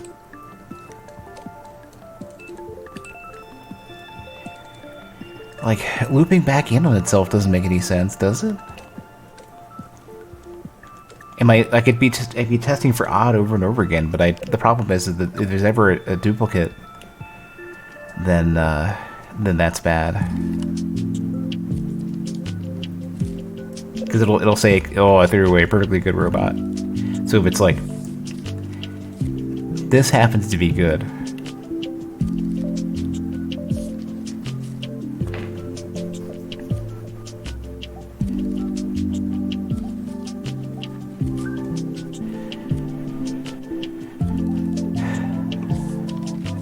I mean, that seems to be the case. Like, I'm basically saying, like... It seems like whichever one it starts with, it would make sense to get rid of all of the others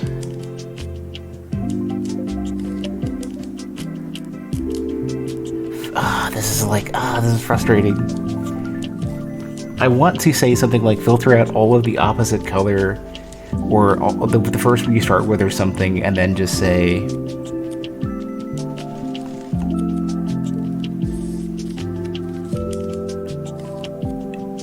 There has to be a simpler way to do this.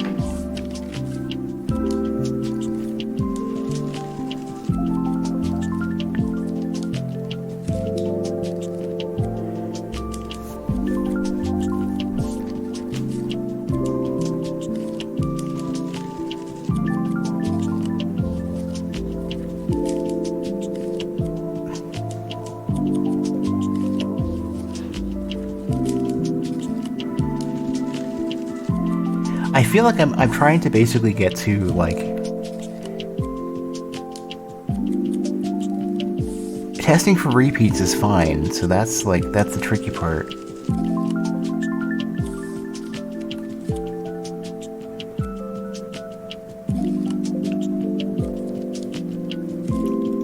Like, this doesn't help at all. This just, you know, this gives me something to look at. Oh, actually, you know what? No. I'm looking at this... where they show you the result. I didn't realize that they show you the result like this. Okay.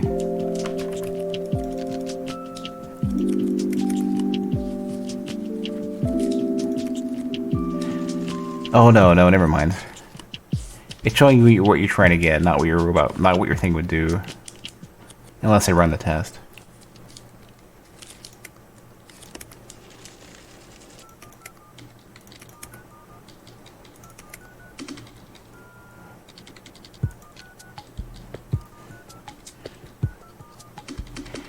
Yeah, this test isn't going to help me here, I think.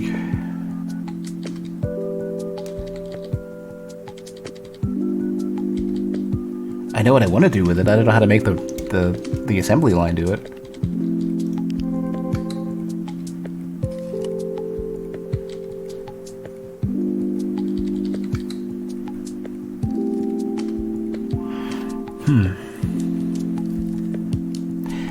Tony, yeah.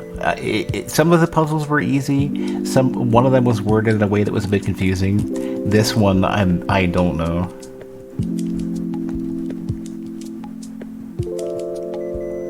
Because when they say produce, I think that I'm making something. I'm assembling a robot that does that. But instead, it's basically saying get rid of everything that doesn't match that. So the use of the word produce is not the way I would use the word produce.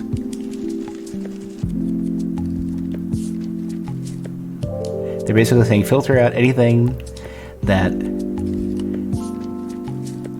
didn't enter with an odd number of red and an odd number of blue. Yeah, if you run, it'll attempt, like, it's gonna throw away a lot of stuff is just gonna be sitting on the assembly line. Yeah. So basically what happens is that, like, your robot goes into the filter, and then if it's empty to start, then it gets trashed. Otherwise, if it only has one or the other of the symbol, then it gets trashed. And that only gets me to the very beginning. I need to accommodate 11. Will it just brute force it forever if you're wrong?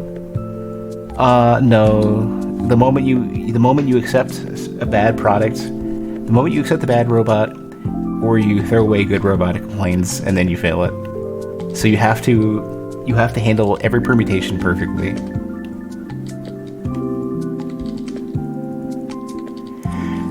And that's the tricky part.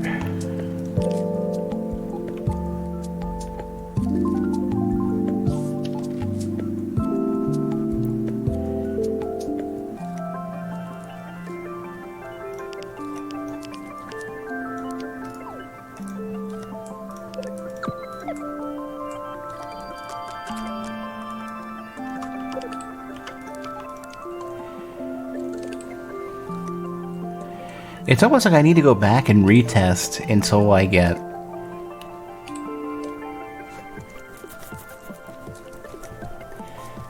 It's such a frustrating thing because you can get duplicates, so if you test for alternating, it doesn't work.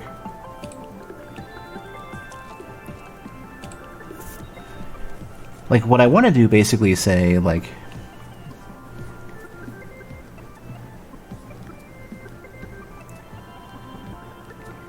if I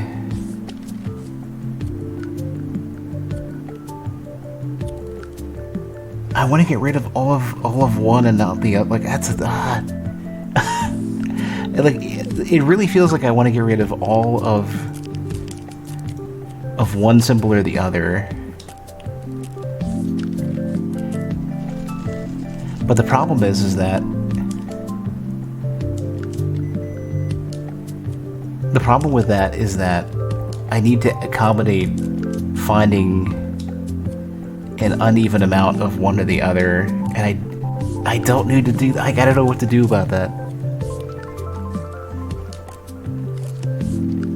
The tools that I have, considering that I want to do this as a programmer, I want to just write some text and make that test. Having to do this spatially is killing me. I'm so bad at spatial puzzles. I want more complex rules already. The limitation is what makes this hard.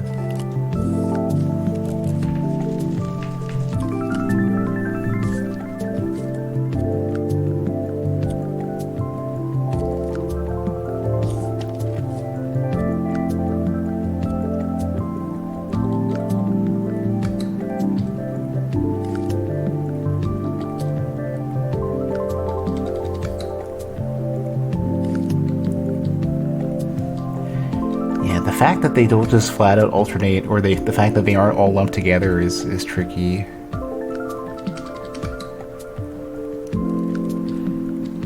And I can't necessarily just repeat stuff.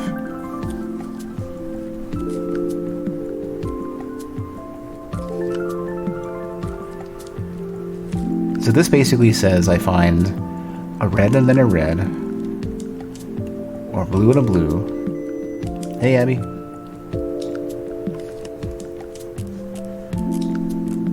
But both of those solutions are valid.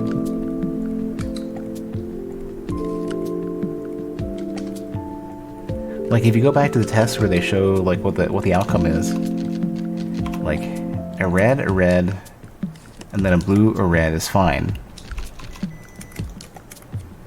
Both of these are fine.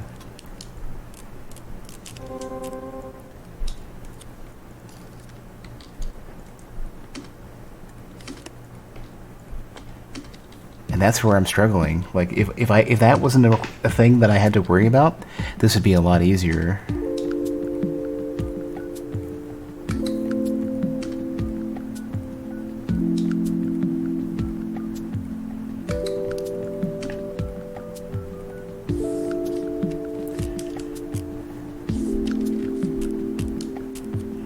You know what? I can filter out all of the alternates.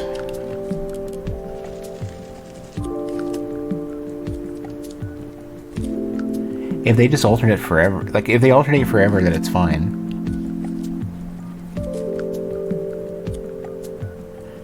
Well, no. If they alternate forever, no, because if they alternate forever, it's gonna do this. And then it'll fail. This is ridiculous. I don't have any idea what to do with this.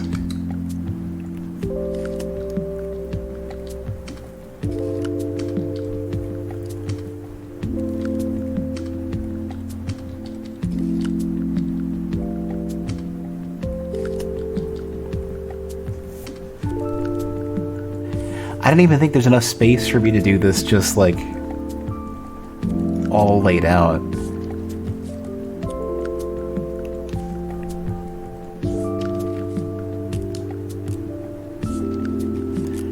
Yeah, no problem, Emmy. I didn't even read it. I've been busy trying to figure out this this and the a couple of the other earlier puzzles. Finally got new glasses prescription and the lenses for it for VR. Yeah, that finding out that they have VR prescription VR like lenses is a cool idea.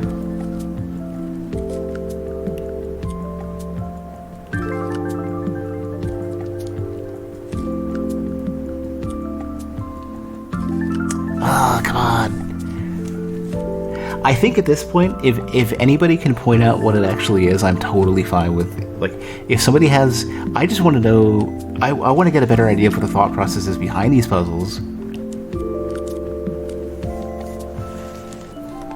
Because I definitely don't understand the methodology for this at all. Like, this is a case where if somebody sees it, just call it out. For this particular puzzle, because I'm not seeing it.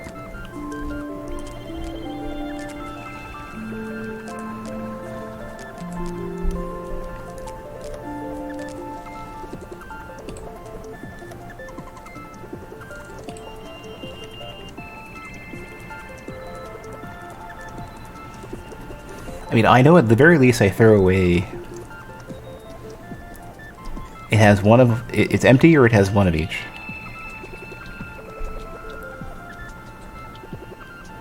So then what I need to do is figure out... I guess a solution would be... The only cases where... I would want to throw them away after this point is if it has... an even number of either of them down the road. So it's like...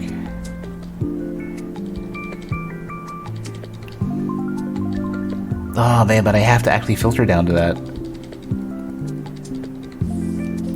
Okay, so if it's red or blue, and then it's empty, I keep it.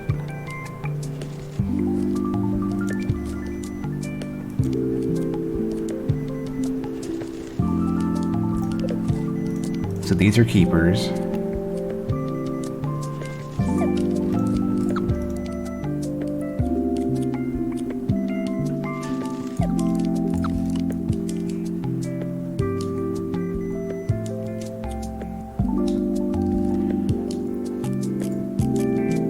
But if it has red or blue,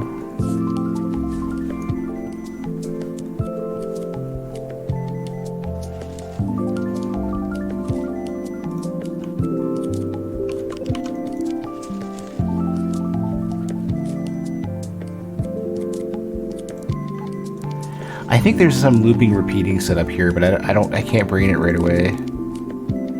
So it's like, if it is blue and red, empty, good. If it has red, then it's almost like you need to loop back around to repeat.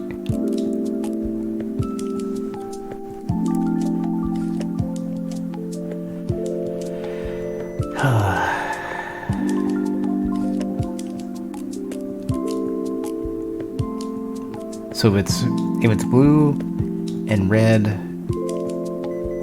it's almost like I want to loop back around to try it, to test it again.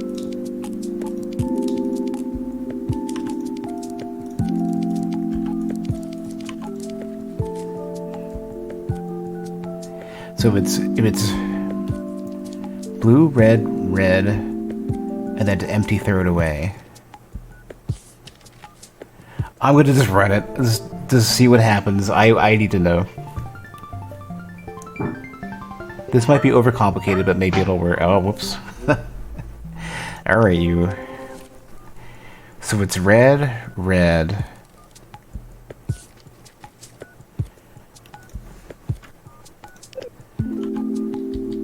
If it's empty at this point, I throw it away.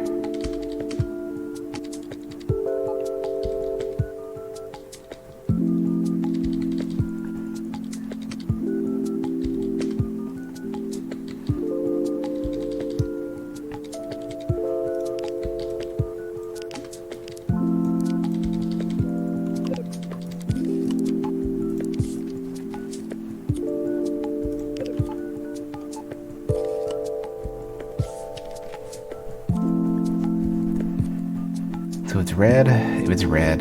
If it's empty, I throw it away.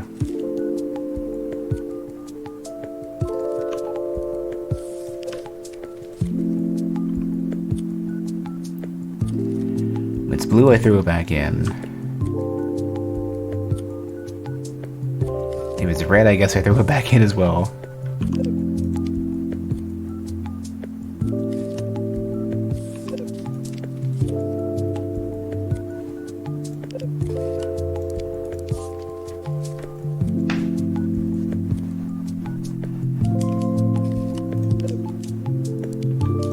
guess? I don't even know.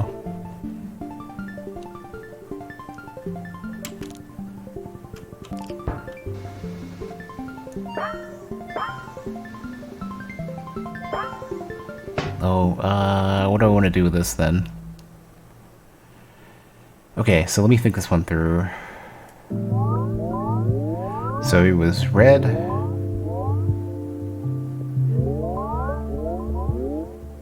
This should get thrown away, but I don't...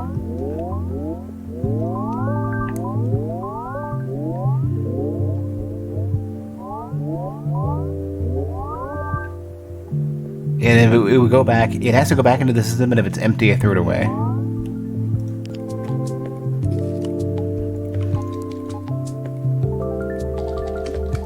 I guess either path at this point is fine.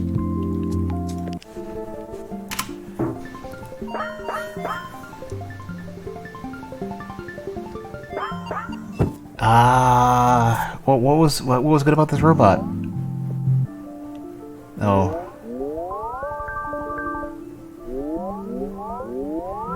So this would have been red, red, red.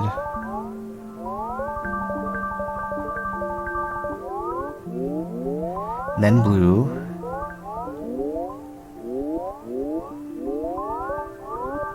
Oh, I see.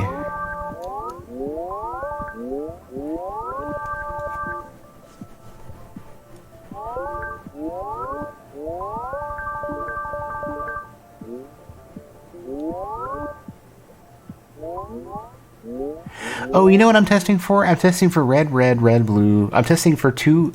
I'm testing them in pairs, I think. And if the pair ends up empty... If I test for a pair and then I'm empty, then it's bad.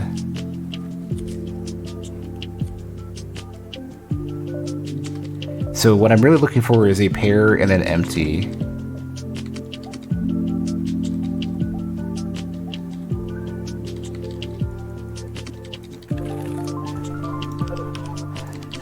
See if I understand this. So if I get red, red, red, or if I get blue, blue,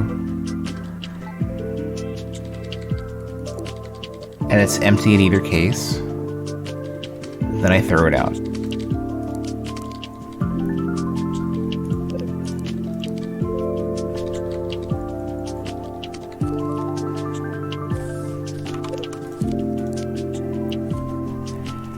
But if it's not empty,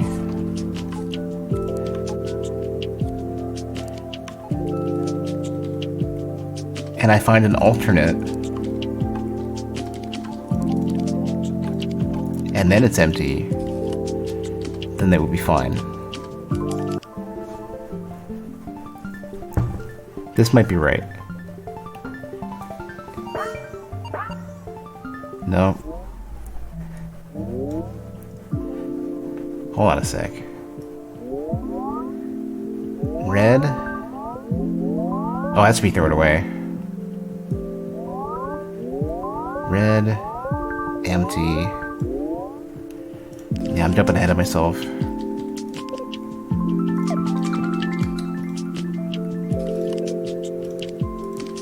So, okay, so red, empty.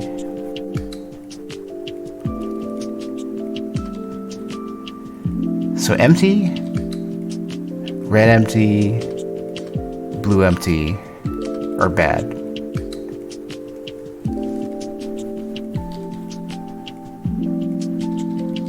Any repeats need to be thrown back in. I think the repeats need to be thrown into the opposite side.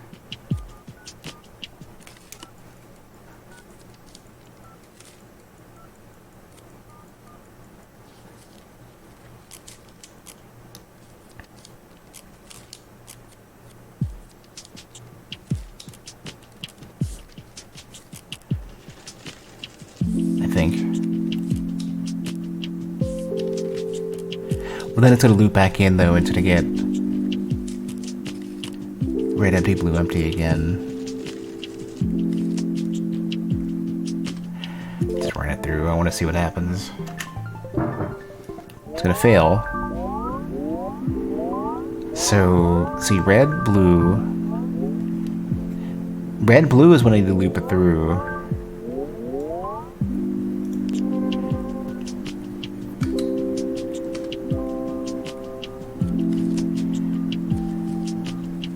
No, red, blue needs to test. Okay, if I do red, blue.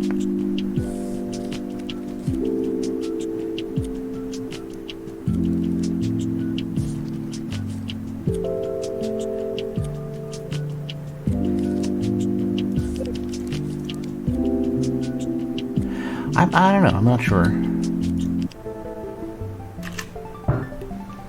It's gonna fail, but... So this would be...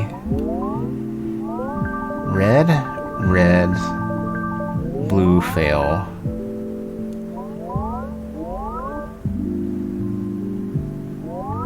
Red, red. Because this needs to get looped as well.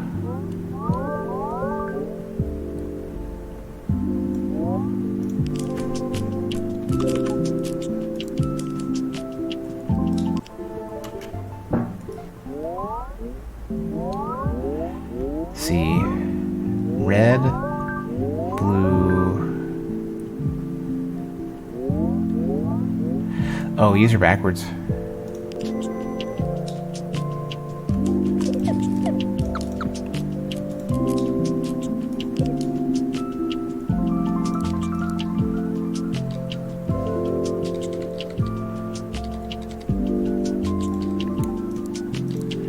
So basically red, empty, oops.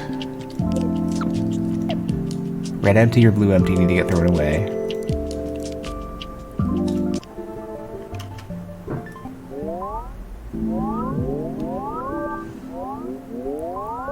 Red, blue. Hold on. Red, blue. I need to test if it's empty at this point, and if it's not, I need to go back.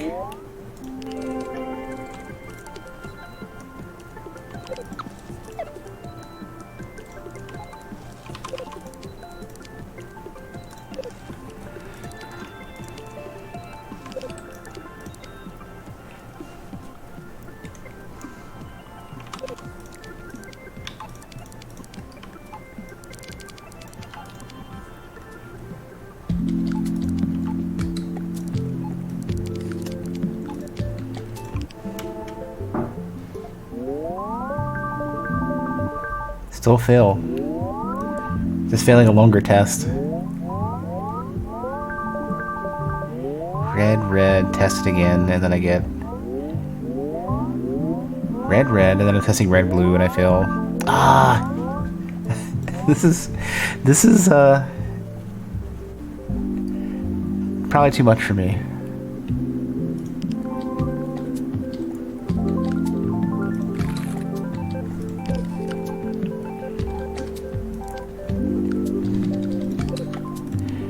Guess I could do this sort of thing where it's...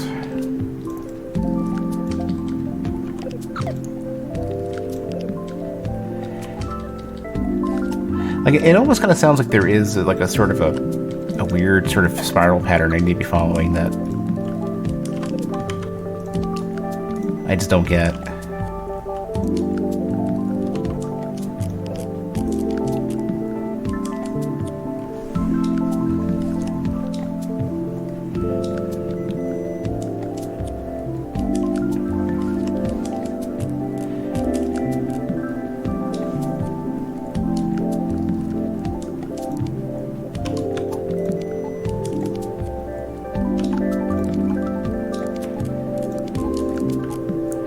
I could see this being the sort of thing you're trying to do.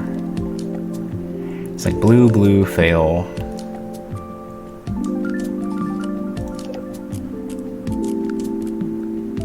I don't know.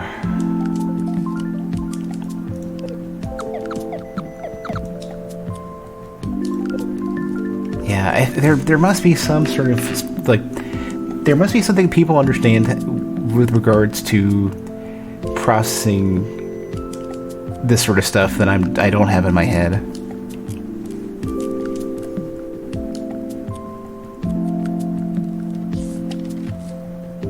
But as to what, I don't know.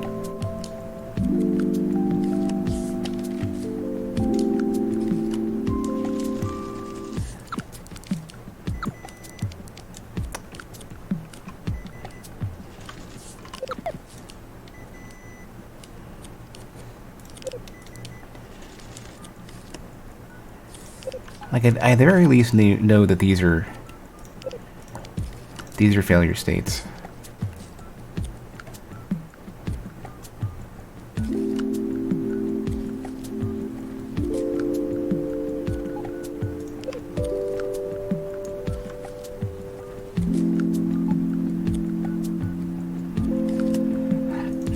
And these are successes.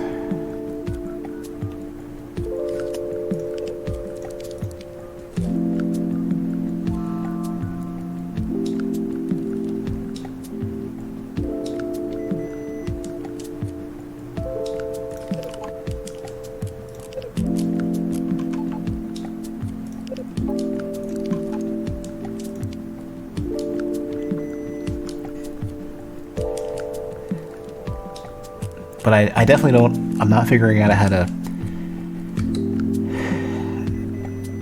I wish I could understand how to filter out a given number of one or the other.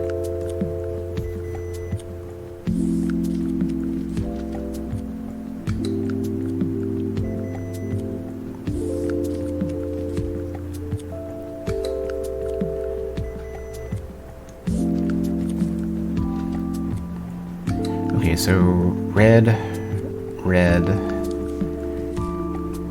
empty fail, blue, empty fail.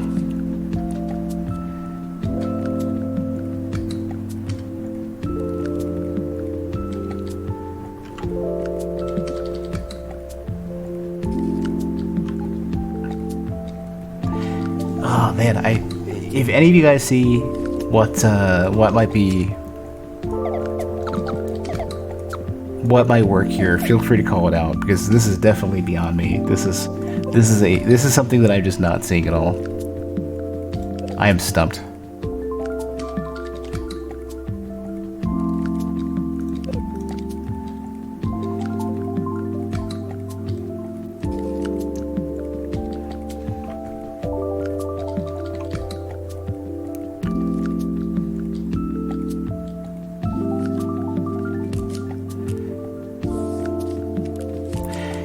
You know what you could do? If you find one on the other side,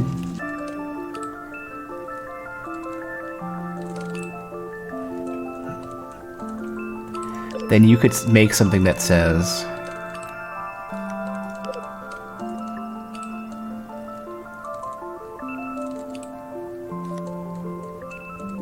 I need the other side.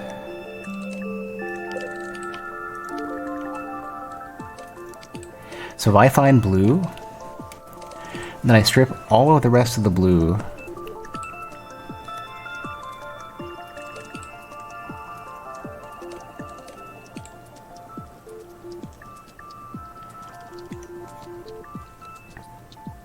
No, I can't do that. I cannot do that.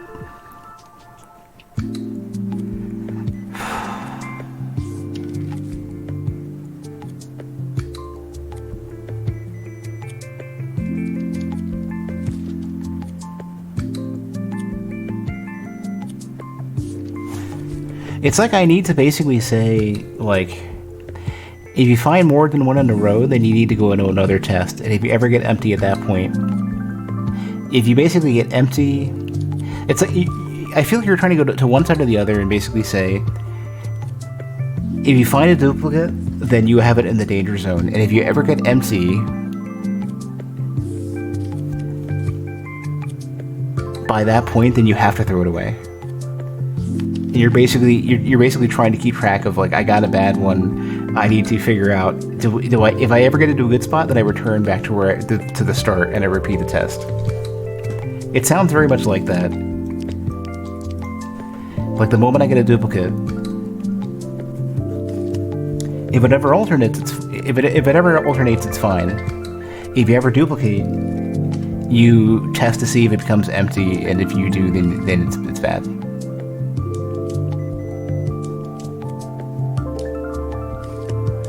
And I need to understand like how to how to get to that point with like a physical layout.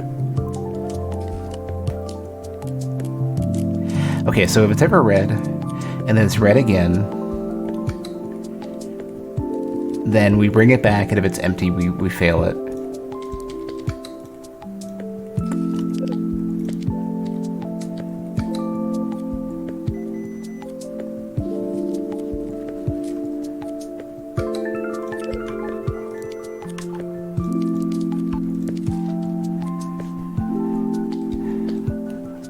And if it's ever blue, and then blue, and then it's empty, we fail it. But if we get a repeat, we have to test the opposite side, I think.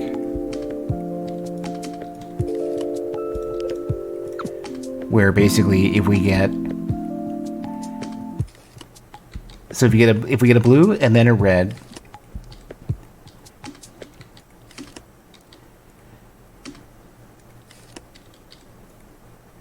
If we get a blue and then a red, that would be good, except for now we have to test the same thing.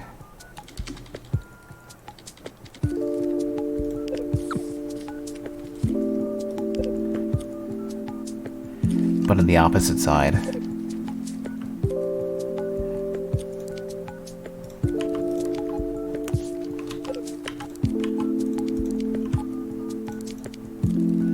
So we say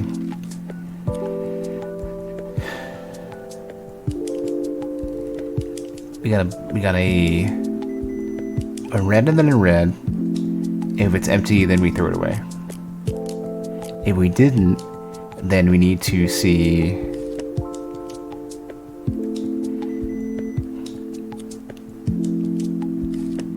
if it's empty, we still throw it away.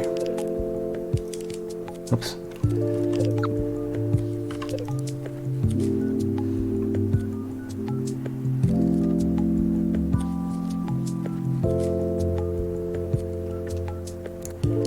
Or we got a red and a blue. If it's empty at this point, it's good.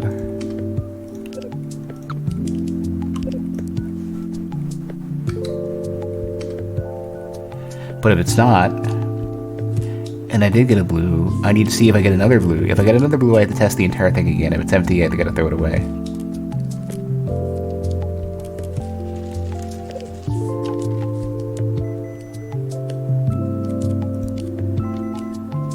Same as if we get a red, we gotta throw it back into the system.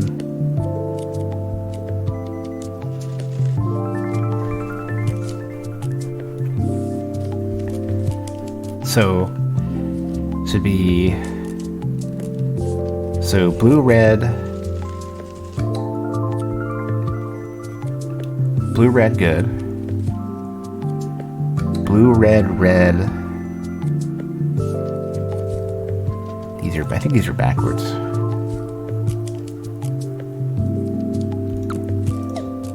Blue, red, red, which means we have to filter it back into the system.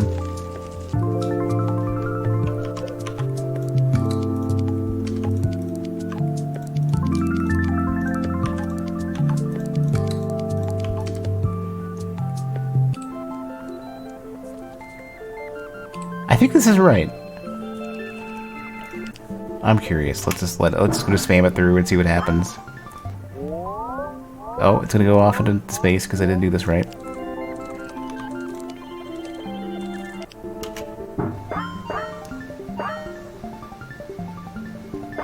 Let's just see when it fails and just see. So it was red to blue to red. And then red.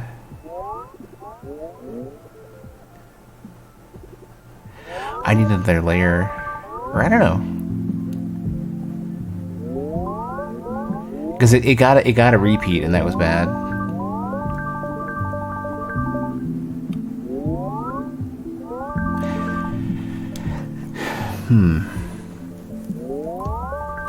Are they expecting me to test every permutation of...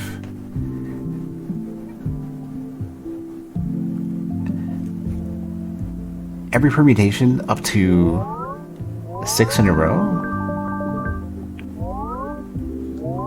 Maybe there's a prime number related thing I gotta do here.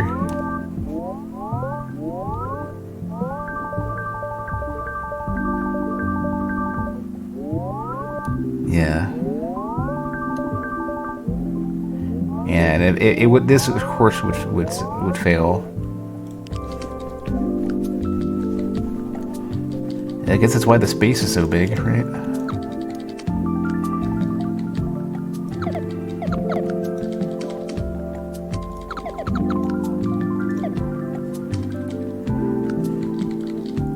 Okay, so if I get blue and then empty, blue and then empty, throw it out. So red, empty, throw it out.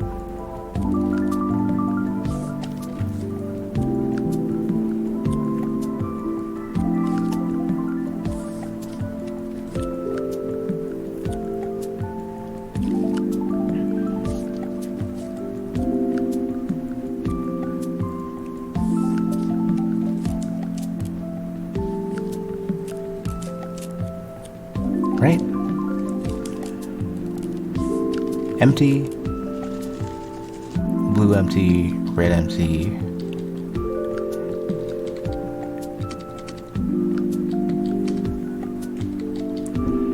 Blue red.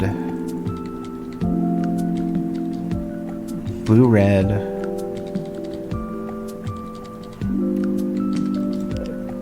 If it's empty at this point, keep it. Otherwise...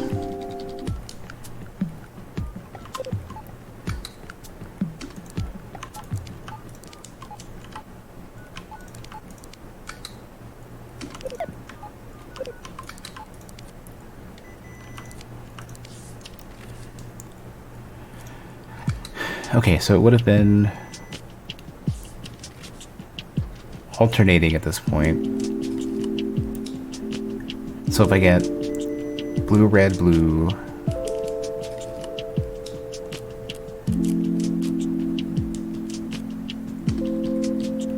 I feel like I was close to this.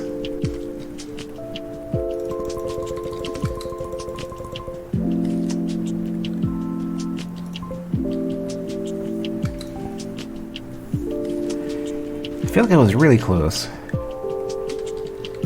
So red, red. So duplicate, send it back. If it's empty, throw it away. But we can get red, red, red, and then fail as well. Or no, that would be still fine. If I get the same of either, it'll fail. But if I get an alternate, I think I just need one more layer for this.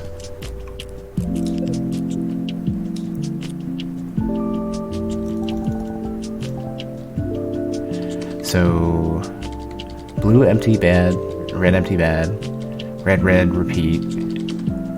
If it's empty, it's bad.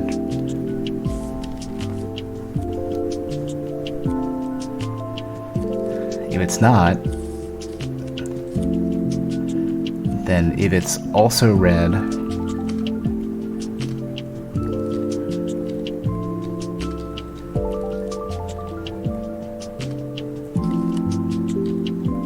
this is frustrating.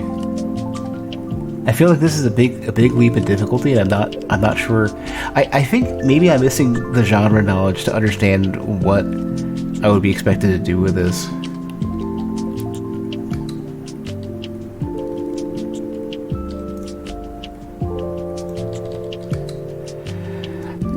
So in either of this case, it got to the point where it alternated for whatever reason.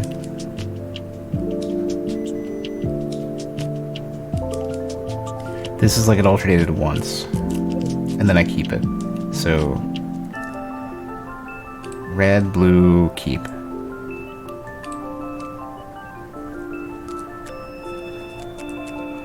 But if I got a blue again,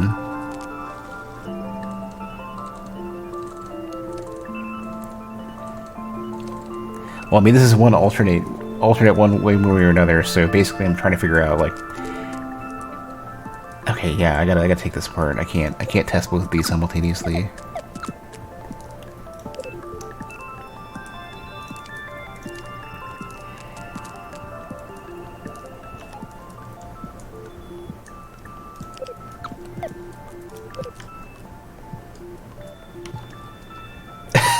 Jaw weeder with a conveyor belt. Sure. I'll do it for you.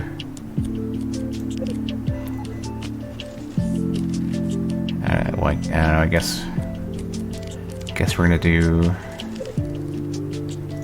kind of one of these types of deals. I guess. This is a little bit of a struggle in figuring out how I want to lay this out. My conveyor belt penis.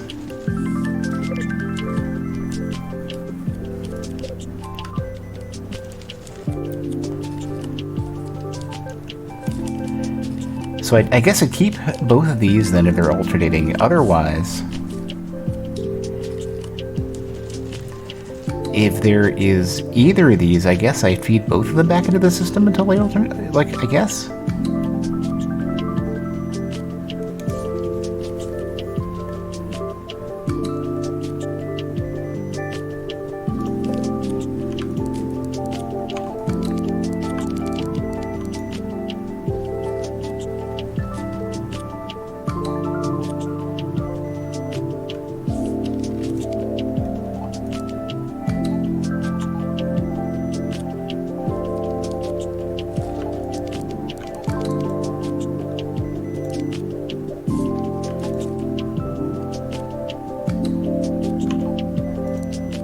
Just run it. Just run it, let it happen.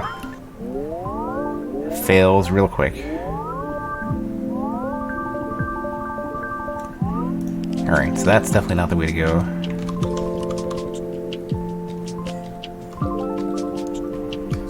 These would be successes. These are good.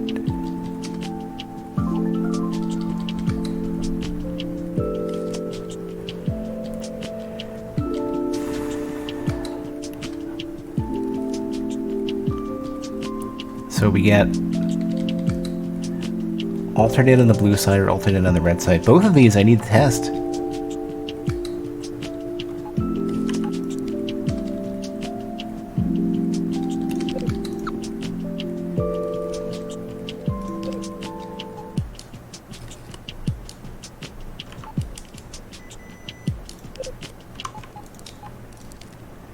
Alright, so if I get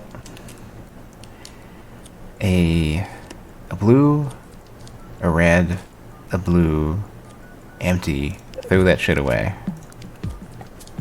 It'll be red, a blue, a red, empty. But I've also got a blue at this point. I've also failed, so throw that shit away. But I know I need to keep testing it at that point though, because it could potentially be good. If I get a red on the other hand, so it's... I also need to test, and I don't know how to. A red, a blue, a red, a red. At this point, if it's empty, it fails.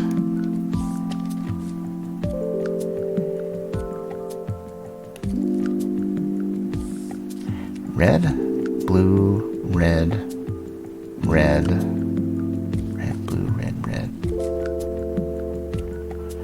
Blue would fail if it's empty at this point. I think this might be it.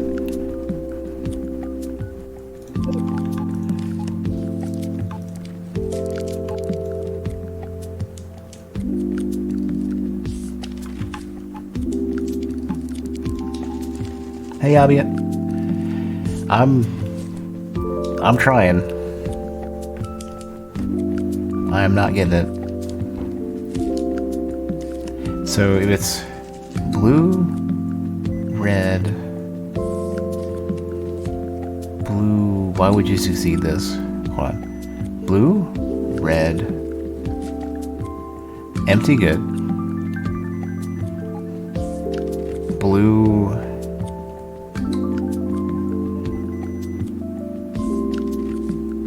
blue, red, blue, fail. Blue, red, blue, fail. Blue, red, blue, blue, retest.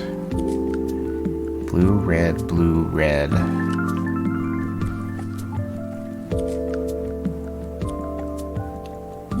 Retest.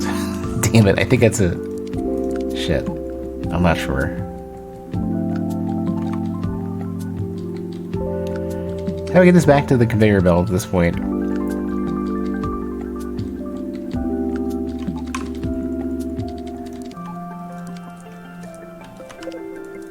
I think I need to do this. I don't know. Let's find out.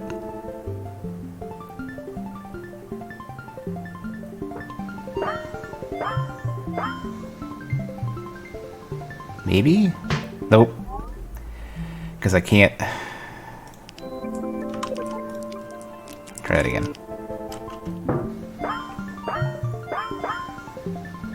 Where am I failing? I know I'm failing. So, red, blue, red, red.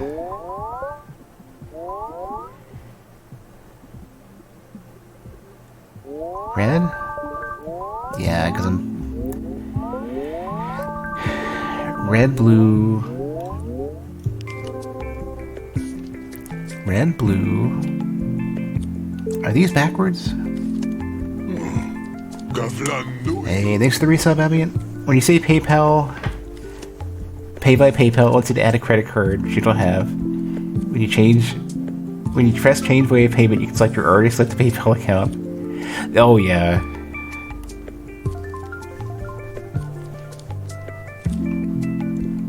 Maybe it's because PayPal really wants you to back it with a credit card or a bank account. Do you have PayPal with neither of those connected? Because maybe that's something that they haven't accounted for.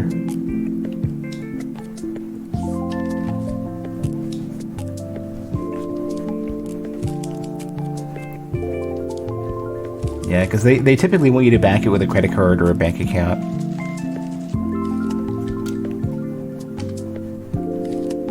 Way back, use an old credit card. Oh, I don't know. Red? Oh my god. Fucking red. Blue. This is where I messed it up.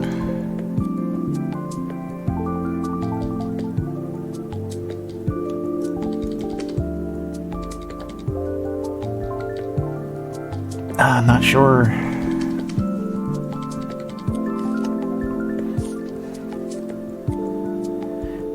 This is becoming hard to read now. Red. Blue. If it's empty, it's fine. If it's red, then I need to retest it. And if it's empty, it's bad.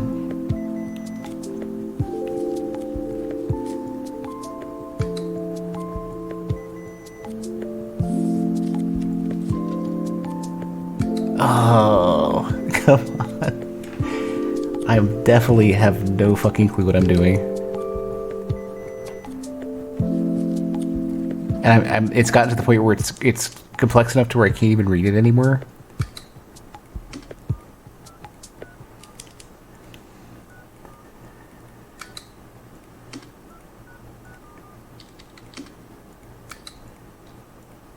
So red, blue, red, red. If it's empty... What did I reject that I didn't like? So... Oh, right. This mistake from earlier is still here. So red, blue, red, red. Red, blue, red.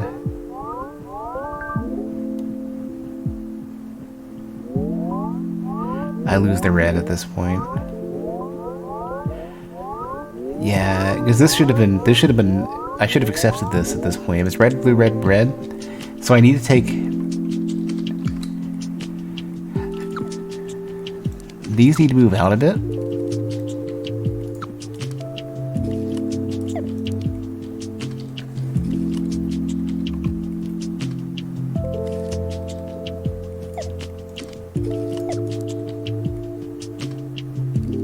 Ah, I already forgot what I'm doing. Red, blue, red, blue,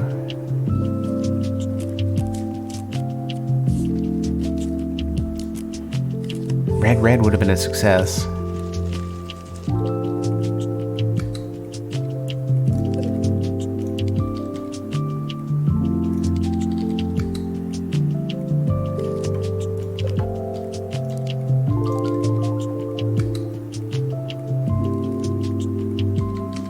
These are failures.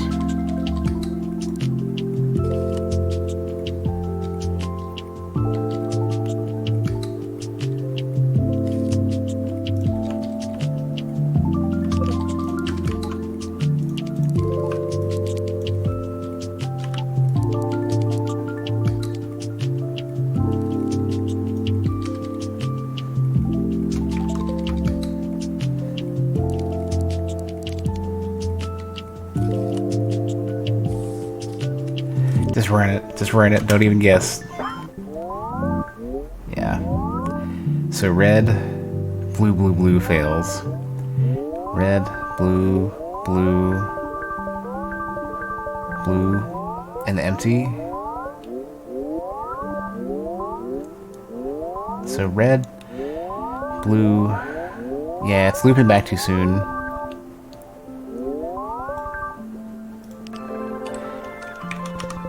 Ah, I ruined it.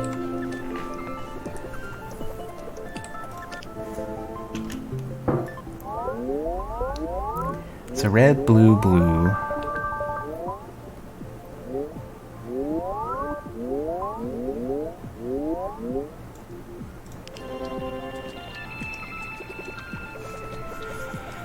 Yeah, I don't know. I think I'm probably gonna have to concede.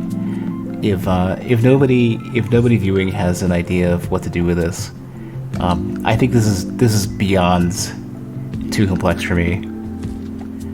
I think if there was some foundational knowledge I need to have, then it's probably one of two things. Either it requires some genre knowledge that I don't have, or perhaps it was covered in some of the earlier puzzles, and perhaps I just don't got it. Yeah, like whatever was required for this, I thought I understood well enough. But I don't. I think I don't get. I don't understand how to add. How to basically duplicate this goal to have two of this exact same goal, without potentially just covering the entire space and not having enough for it. Like there's some methodology to loop this that I don't really understand. And I think maybe when I post this on YouTube, somebody will get it. Somebody will have a really good solution and can post like an image or post or whatever, and say, "Oh, this is how you do it, and this is why." But I think for this thing, I definitely don't got it, so I'll have to concede. It's cool though. I think like there might be some stuff that I would say like wording wise makes it a little bit confusing. Like for example, saying produce probably is grammatically correct in some way, but I think because this is basically saying filter out anything it doesn't match. It's not saying build those robots, and I got hung up on that. Some of the inputs are a little confusing, like the right click to copy stuff. I kind of almost wish I would be selecting. I wish I wasn't picking it up to make duplicates. I wish instead I was like marking that this is the source, and I wasn't picking it up. Some stuff like that I think could be made a little bit easier to work with, especially like when I'm, for example, like trying to hover over something to follow a path. If I have another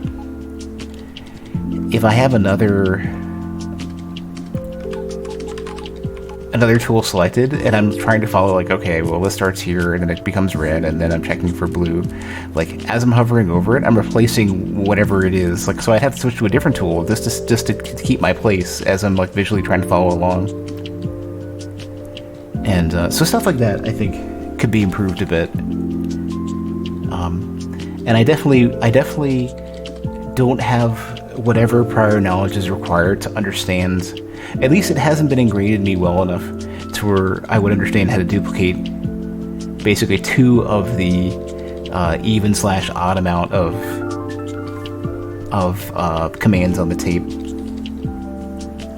But you know, other than that, I mean, it looks good. It generally plays well. And yeah, I think it's good. It's almost certainly way too complex for me by like an order of magnitude. It ramped up very quickly into like, I don't got it. But I think the big puzzle players would get a kick out of this. Definitely, for sure.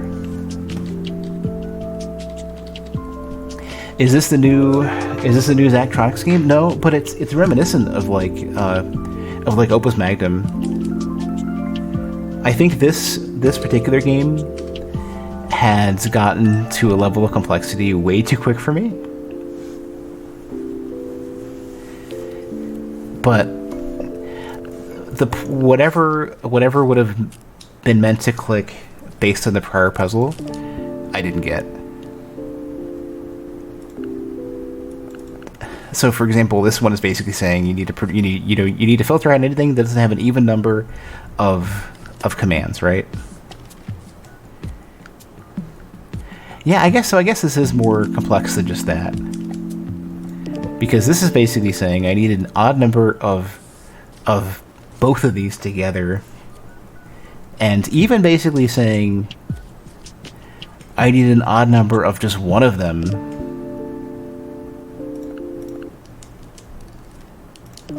Is not even covered there. So, like, knowing the foundational bit to figure that out, I don't have.